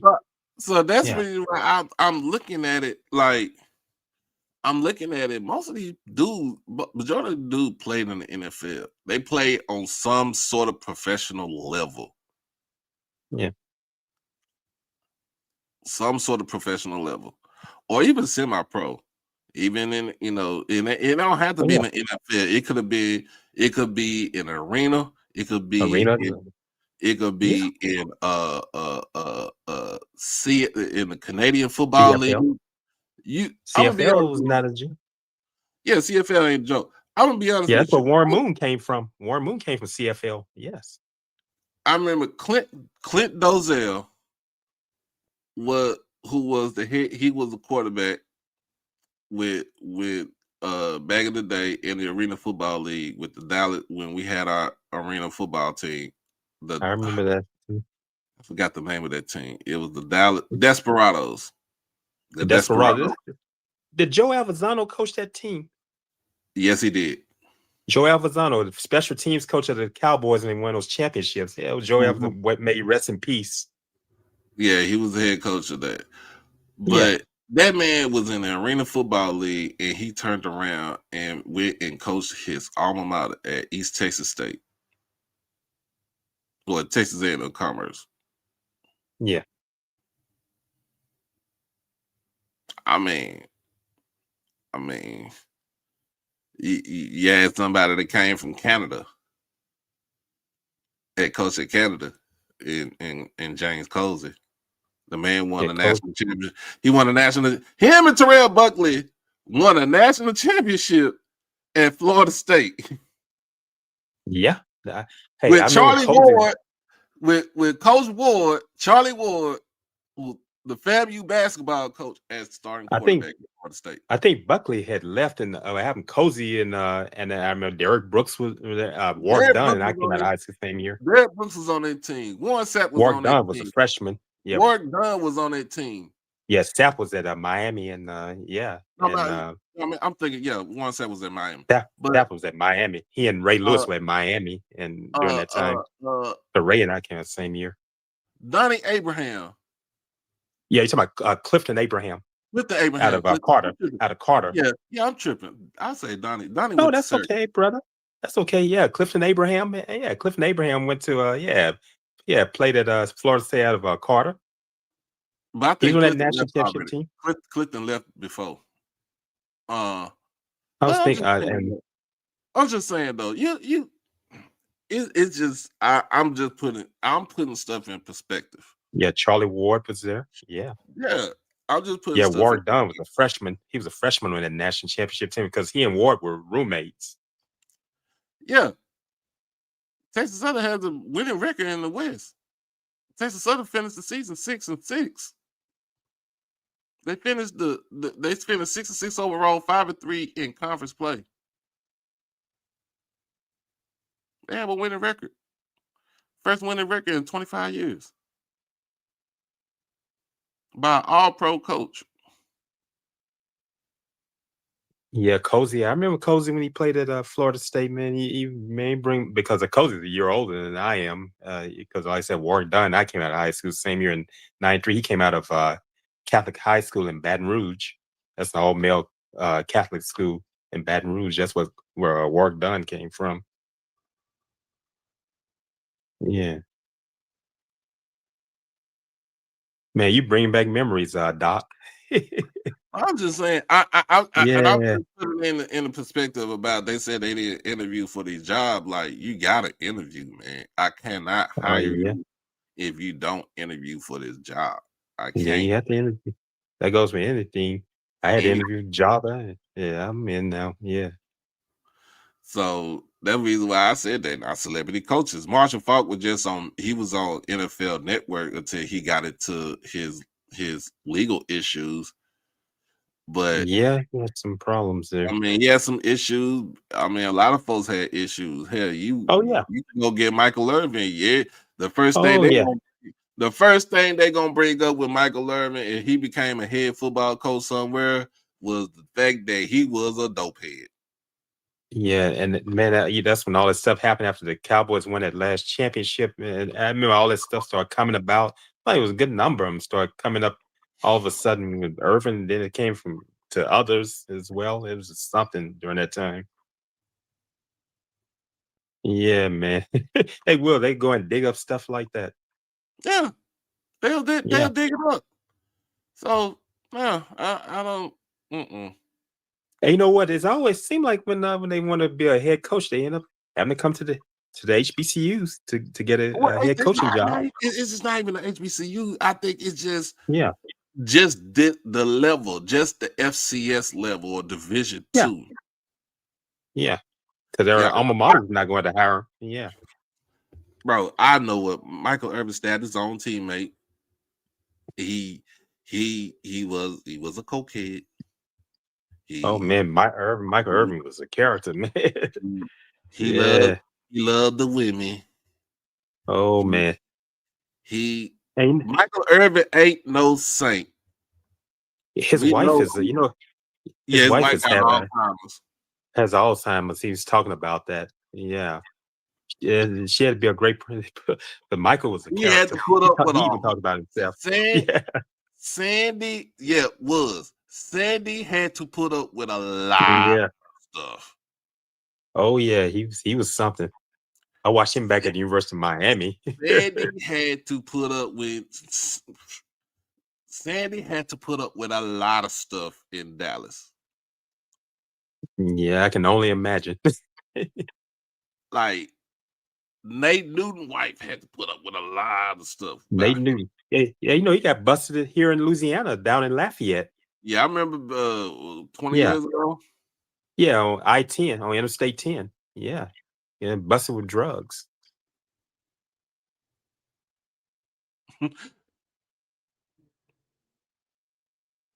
Look, Yeah, that was over 20 years ago. I Yeah. live in Dallas, and look, I used to see I stayed in Valley with it's Irving, it's North Irving, but it's Valley Ranch.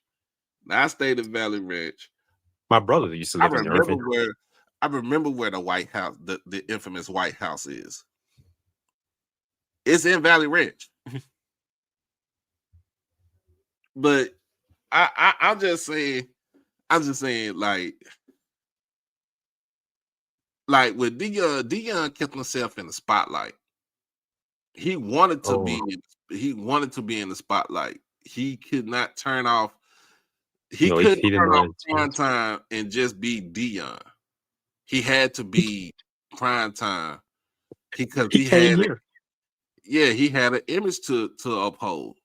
when he did Must Be the Money. He came here back in 19 was that was in 1995. That was after Mhm. after the 49ers won the championship. Had a club that used to be here in Monroe called the Manhattan Club. Mm. And he came here to perform, and also he made a trip over to Grambling to meet Coach Eddie Robinson at Grambling, and back in '95. And he performed at the old Manhattan in downtown Monroe, Louisiana. But yeah, when you think about, Yeah, I'm just saying, you just think about it, man. Like yeah. I mean, he wanted to keep himself in there because he had to market himself, and he was always that kind of guy. he always been that type of person. Yeah, I saw that at Florida State. That's what he almost got ended up not playing in that Sugar Bowl that year, in that '89 Sugar Bowl, because felt that they questioned if he had signed with an agent. But he was playing baseball as well, and they just ended up just letting him go ahead and play. Yeah, and he played in there. They beat Auburn. Oh, yeah. Okay. Then- This is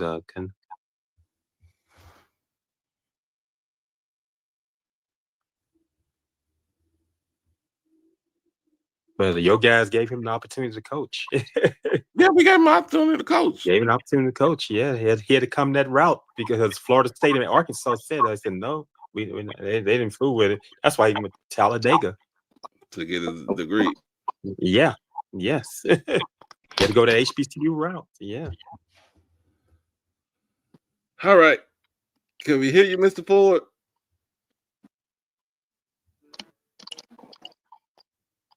Can you hear me? Yes, sir. Oh yes, they hear you, Mr.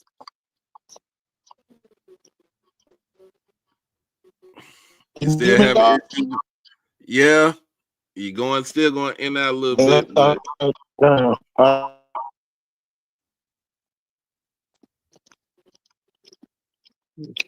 can you hear me, Doc? yeah, I I can hear you, now. but it's yeah. I can still hear you. Yeah. But the internet's still messing up over there. Oh man, it's all over town. We call some people I can named hear him a little better. I can hear him a little better. I've just been acting up.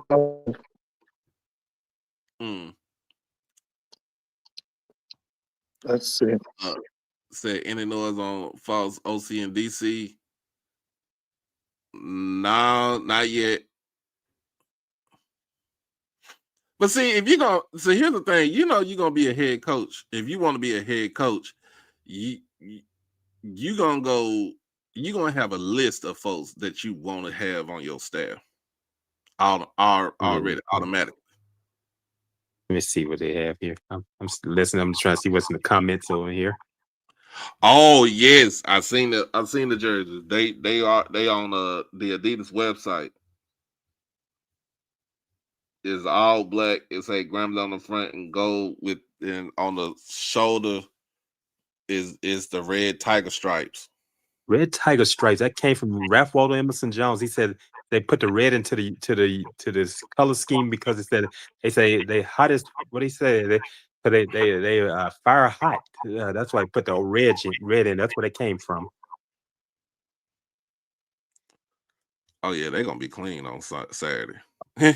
It's They on, said they it's on tried. Adidas. It's on the Adidas website. That's what that red. That's what they said. We're red hot. That's what Ralph Waldo Emerson Jones. That's where that red came from, the color scheme. Mm. Yeah, back in the 60s. Yeah, And they just kept it in there. they just kept it in there. They kept that red. That's all I remember, because before then, that Grambling, years back, way back with Willie Davis and all them, it was just only black and gold. And back when Tank Younger and all them, it was just black and gold. They brought that into the color scheme back in the 60s. That's when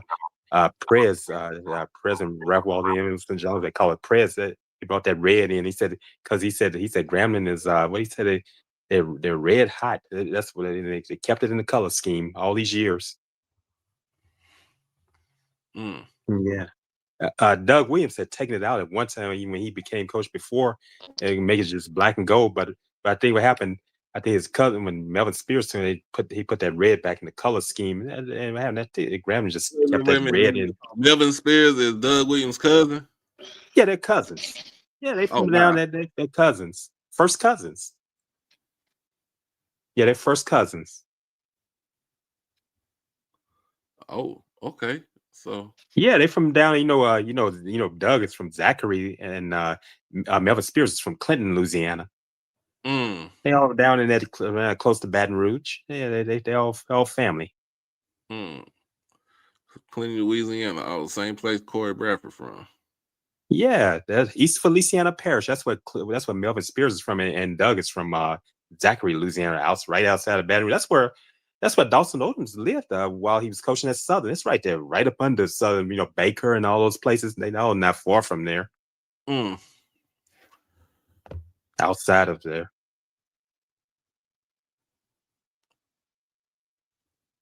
Well, let me get on up out of here so I can get to work. Oh, I understand. You have to make this money. Yeah. I'm trying to get. I'm off tomorrow though too, so I'm out tomorrow. I had a work week as well, man. Hey, I understand we were quite busy in the restaurant. With it being the holidays. Oh gosh, man, I'm worn out. I'm glad to be able to converse with you on this, like say on my 50th birthday. It's great to have somebody be able to converse at this time. Oh no problem. So how long do you think these universities are going to give these first year coaches going 0 for 24? They're not going to fire them after the first year, especially in the FCS ranks. If you ain't got the kind of money like that, they're not going to fire you after the first year. They're going to give you some sort of leeway. Yeah. Hey Doc, before you go, there's another guy went to a school where the Joseph brothers and Ryan Clark and all went to school at Archbishop Shaw and Marrero. You remember he was backup quarterback to Bobby Hebert with the New Orleans Saints. You remember John Forcade? Name John Forcade. He played at Ole Miss. Played at Ole Miss and I wasn't paying no Ole Miss like that. No, but he was quarterback at Ole Miss, and then he played in the NFL with the Saints. John Forcade, Forcade played at Archbishop Shaw. Okay. Yeah, he's one of the greats. Yeah. So all my Grambling and Southern folks, especially here in the DFW area, I know the alumni folks, they're gonna be down in New Orleans this week. Yeah, there are a lot from Monroe that are going down. They said they're heading out. They heading out today. A lot of them headed out today to go down there. Yeah. Bayou Class Battle of the Bands is Friday. If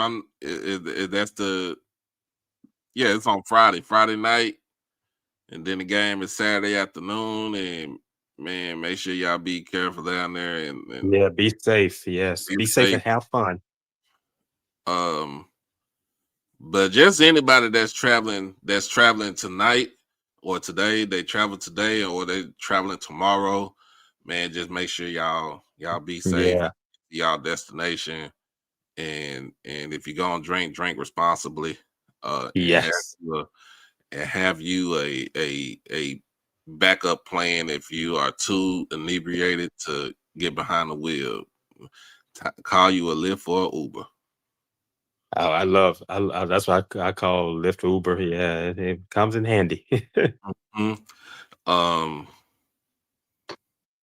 But yeah, man, it is going to be a very interesting weekend. It already made it a very interesting weekend with what we got with the news we got today, Marshall Faulk is going to be the new head football coach at Southern University. This is coming from Kevin Baptiste from WFAB.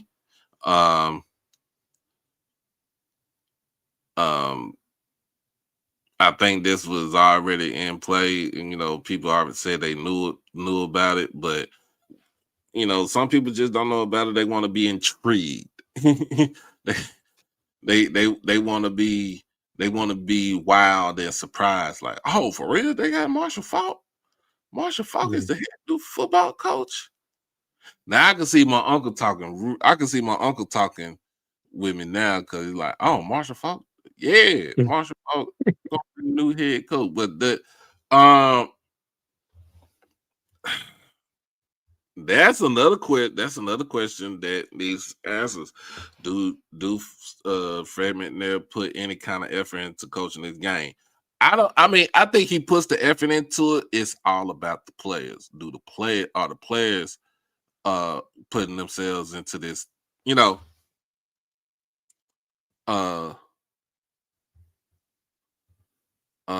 Does Faulk have any head coaching experience? No, he doesn't.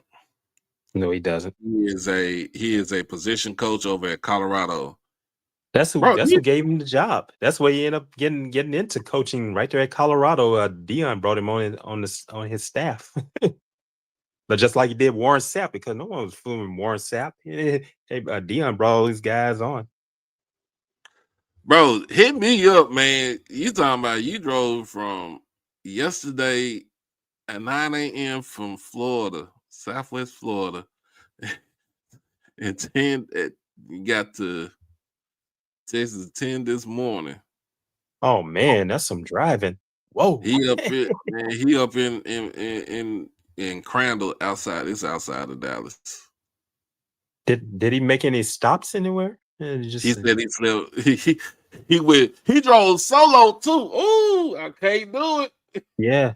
He had to make some stops. Man, he had to wash your face. You had to get something. I imagine you probably drink some caffeine or something. Oh man. Yeah. going that far. I mean, but you got to think about it. Hey, bro. Hey, you got to think about this. Eddie Robinson Jr. didn't have no head coaching experience, no coaching experience whatsoever. Yeah, The man was a real estate. He was in real estate in Atlanta.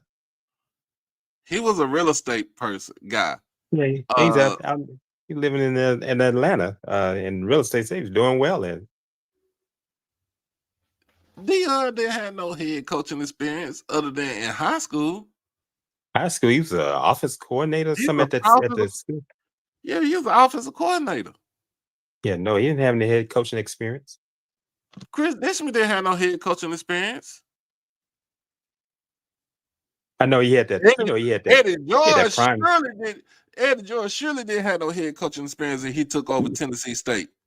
He had that Prime Academy. What was that? That Prime Prep he had out there. Yeah, Prime Prep, but that failed. Yeah, that failed. I remember that. Yeah, I know he coached at that Christian school. He was the offense coordinator when Shador and Shallow. Yeah. Yeah. Who else was inexperienced when they brought him? Shit, Michael Vick was inexperienced. Yeah. He ain't had no type of head coaching experience. Because Eddie George was in. Eddie George was private business. Eddie George was private business doing NFL Network. Yeah, Eddie George was working with Dr. Glover in managing her money. Yeah, and he was in and I know he's on NFL Network and all those things.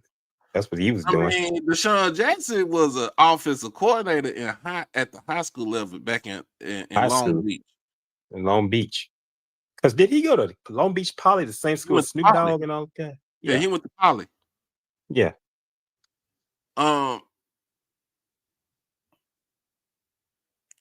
Yeah, like, I mean, yeah, I remember what they call them, the Jackrabbits. Is that what they call them? Yeah, they Long was Beach Jackrabbits. Poly. Yeah, they Yeah, was the Jackrabbits. Yeah, I know TC they were didn't ranked have no head. nationally. Yeah, TC didn't have no head coaching experience. No, he was the offense coordinator at He was the offensive NCCU under coordinator. Jerry Mack. Yeah, He was the offensive coordinator at North Carolina Central. He was the offensive under coordinator at Coahoma Community College. He was Cohomer. the wide Yeah, receivers coach at Texas Southern. He he sure was a did coach at Texas Southern. position or a coordinator at all his stops until Yeah, I remember. Yeah, he was there under Jerry Mack at NCCU. Mm-hmm. I watched it. I remember when Grambling beat him for the Celebration Bowl in 2016. My parents and I were in attendance at that game at the Georgia Dome before it came down. It was the last games being played in there And before they brought it down. let's talk about Jerry Mack. Jerry Mack didn't have no head coaching experience until he took over North Carolina Central. And then he had to go when he moved up. He had to go back to being a position coach.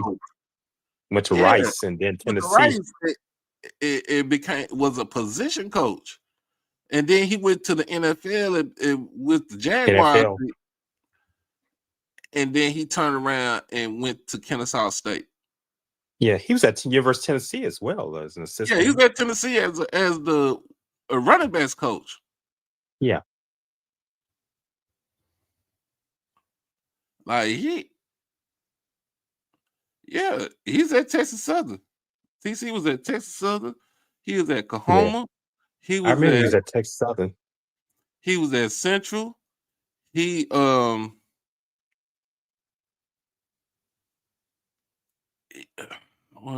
think it was he's at a couple of places before he got back to Jackson. And when he got back to Jackson, he got back to Jackson, he was the wide receivers coach. He was supposed to be the head football coach when they let go of Hendricks. Yeah.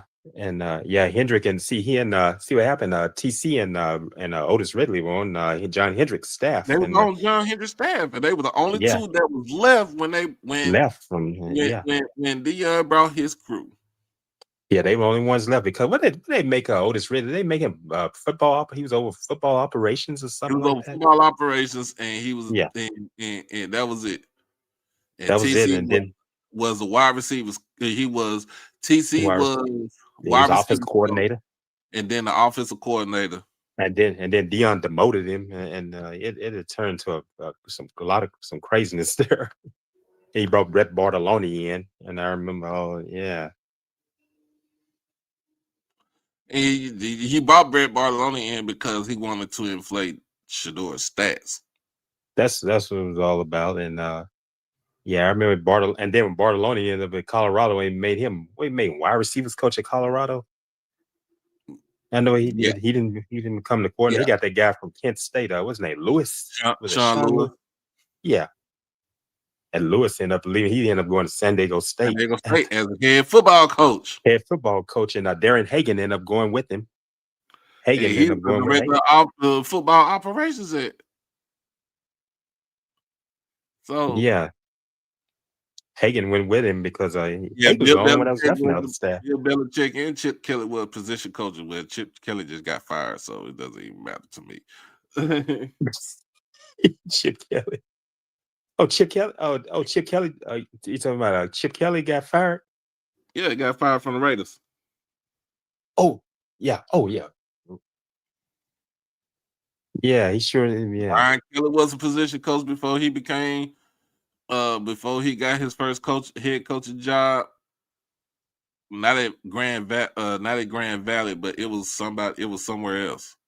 First time I heard of Brian Kelly was at Grand Valley State, and they won those national championships. He kicked everybody's tail. Oh man, they won a national championship, Division II, NCAA Division II, out of Michigan. That's a good size Division II institution as well. I found out. That's a good size. Have a large enrollment for a Division II school. Yeah. So you think about it, man. Like it's a lot of people that didn't have no head coaching experience before they became a head coach. Yeah, that's true. That's true because I just kind of look back at go back and look in history, just go and look at the past of Nick Saban. He wasn't head coach. I was looking at all the stops. He was assistant all over the place until he became head coach at I think it was at University of Toledo. I think that was, at Toledo, and and then then he left Toledo. He went to Michigan go to the State. Browns. Yeah, he was with the Browns with He was Belichick, with the Brown, old Brown, and then he became Michigan State, and then LSU, and then Miami Dolphins, and and then Alabama. Alabama. Yeah, he wasn't. Yeah, because before then he was just assistant position coaching at places. I was going back looking at his resume. Yeah, going back to the Oh yeah, 70s. and I'm gonna say this: whoever that caller was, because like I said, I did listen to.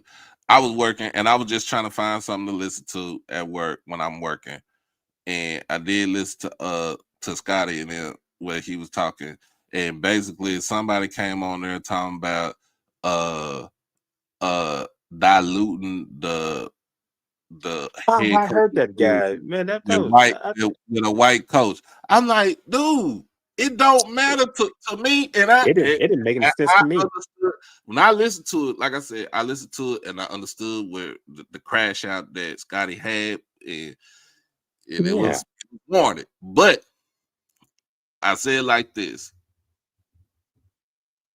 when I don't know what that caller was. He's saying all he that said he stuff. represented Grambling, I was like, oh my God. And Hey, I he wasn't said he's surprised. gonna be and That's he said said he's enough right in there. Dallas. I said, really, don't embarrass us like this. Hey, The, we start bringing Grambling up. I said, oh well, you just told off on yourself, man. That the said it all year right there. the year that Jay Hobson came into the dang on swag and he took it over and he had a stranglehold on the swag for 4 years. Was it Oh 3 or man, 4? because when did Nobody Jay Hobson? Jay Hobson came nobody there in could beat him until South Alabama until he came Southern in Miss called him. he came in 2012. Was that 2012 season his first season? That was I think 2012. so. Yeah, And 2012. he Cause I had remember they beat Graham in a Shreveport. staff with him. Yeah, he had a staff with him. Of course, you had Fred McNair as your QB coach. Of course, Yeah, that was 2012. You had Willie Simmons as your offensive coordinator. Of course, Yeah, you yeah. Willie had Simmons Fred was offense coordinator.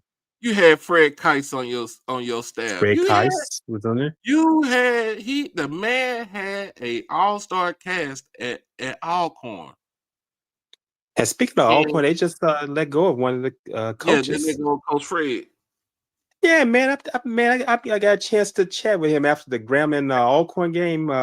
Yeah, he and I met, and that's why I met Cedric Thomas, and I met the band. I know the band director already. That was some morning after I got finished talking to him. I went to meet Coach Thomas and Leroy Frederick. Coach Leroy Frederick was coming out, and I told him who I was.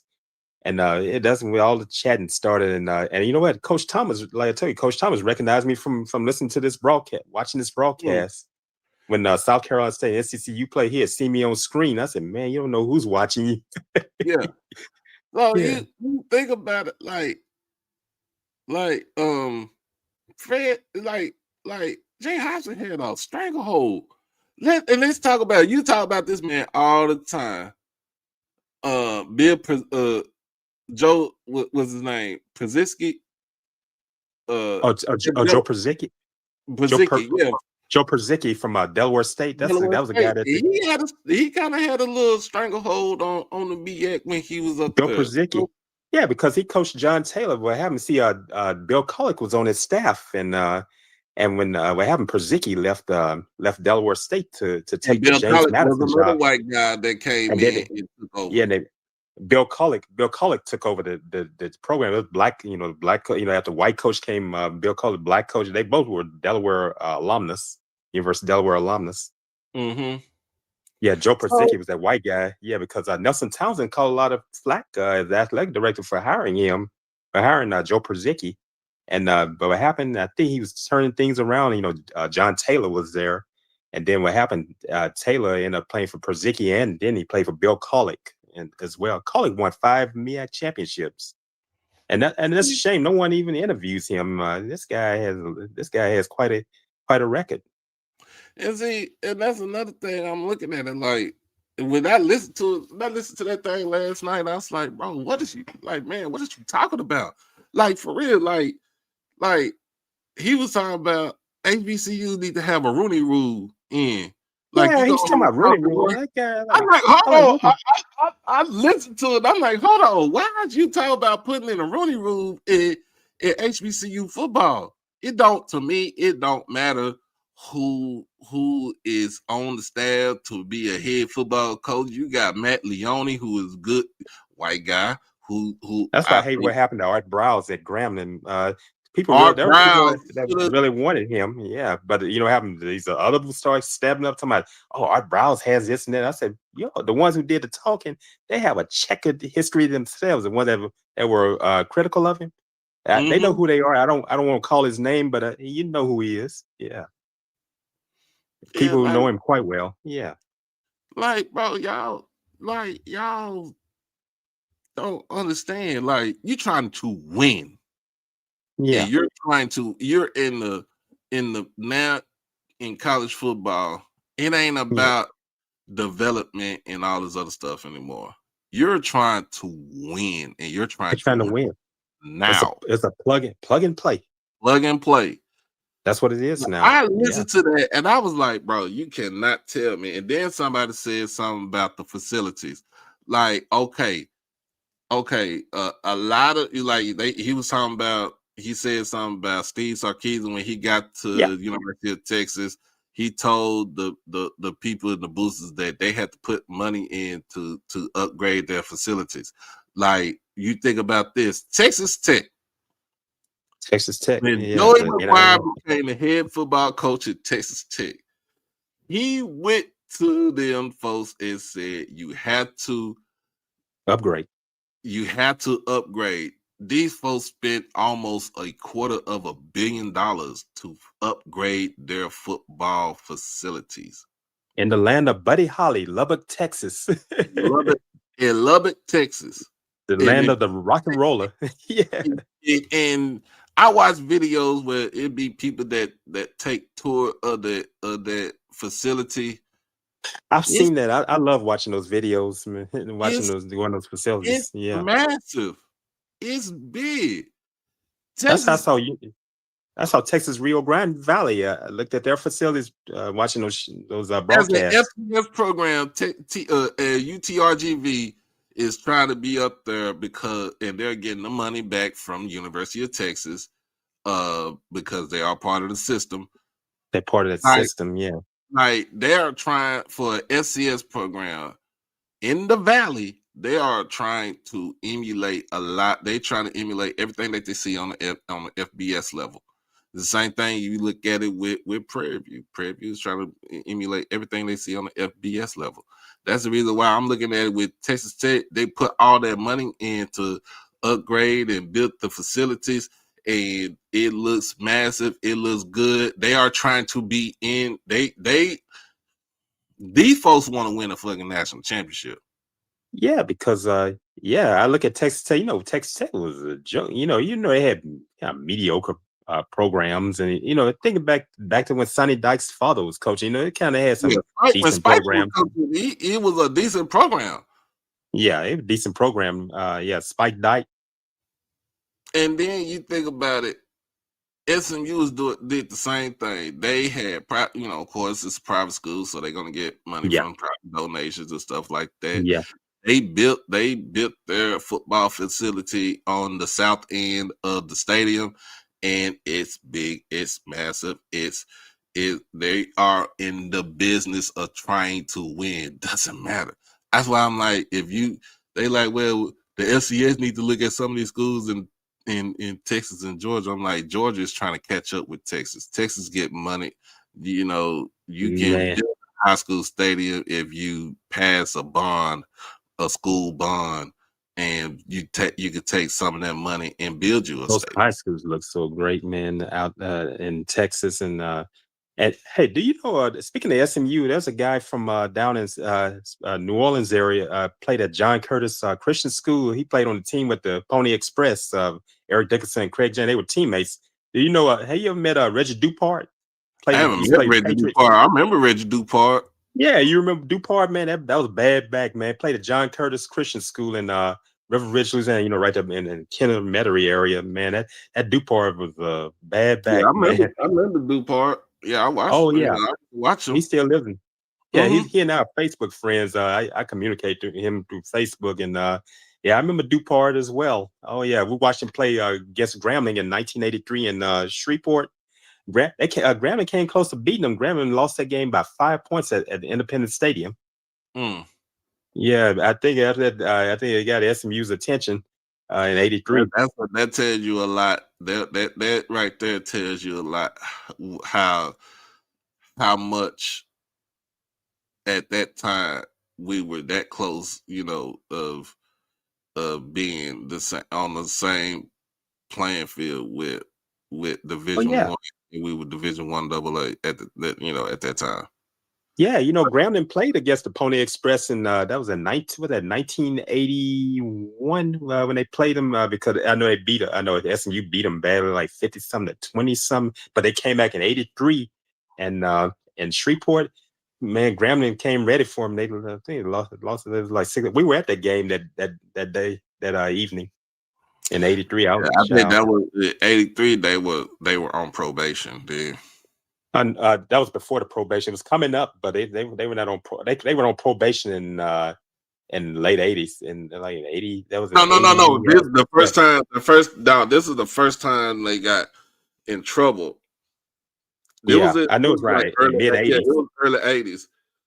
Yeah, that's when all the stuff started building about that, and I got a chance to see SMU play. That's when I started becoming, watching them play in person.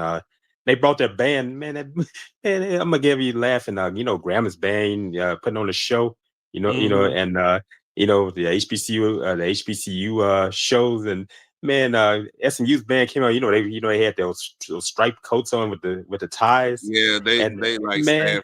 It's like Stanford band and right. Yeah, there's it tickled me. People felt, man, the Grambling people fell out laughing. One of the trumpet players in the band, it tickled my parents.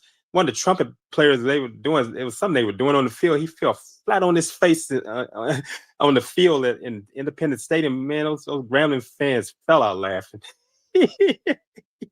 I was a child. Man, it tickled. Man, they ate that up. Mm.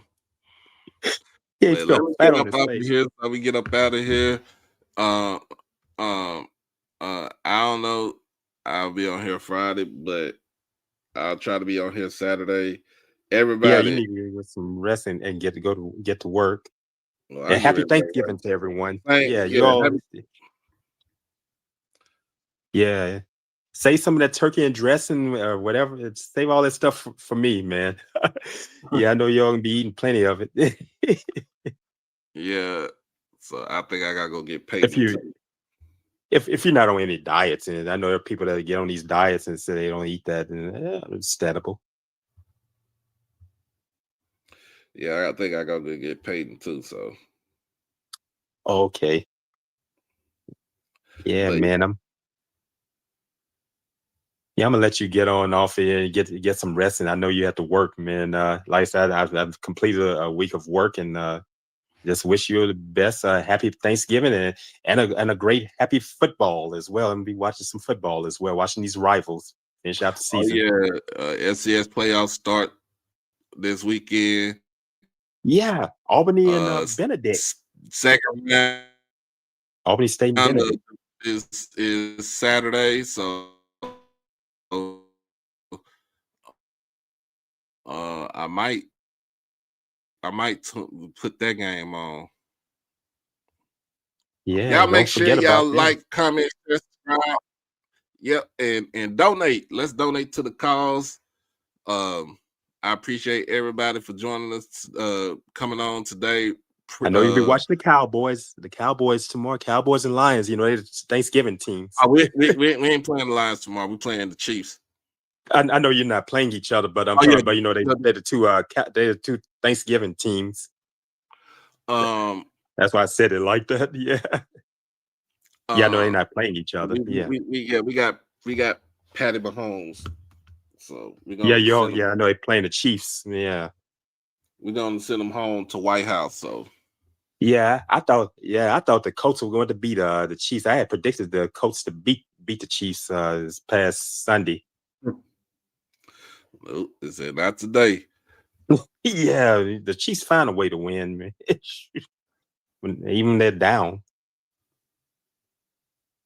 But yeah, but as always, y'all All be right, let me blessed. get on. Y'all be blessed. Y'all be safe. Hug your loved ones and love on your loved ones.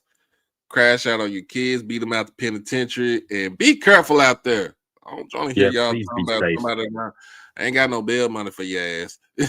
Yeah, please be safe out there. Yeah, it's not worth. It's not worth the headache. Yeah, Look. I'm All right right. here at home. All right, I I'm gonna get off of here. ain't got no outro for nobody because I got to pay the stream yard. Okay. All right. Hey, understandable, brother. You all take care. Have a great great work day. All right. Work night or day. Okay. All right. Mm-hmm.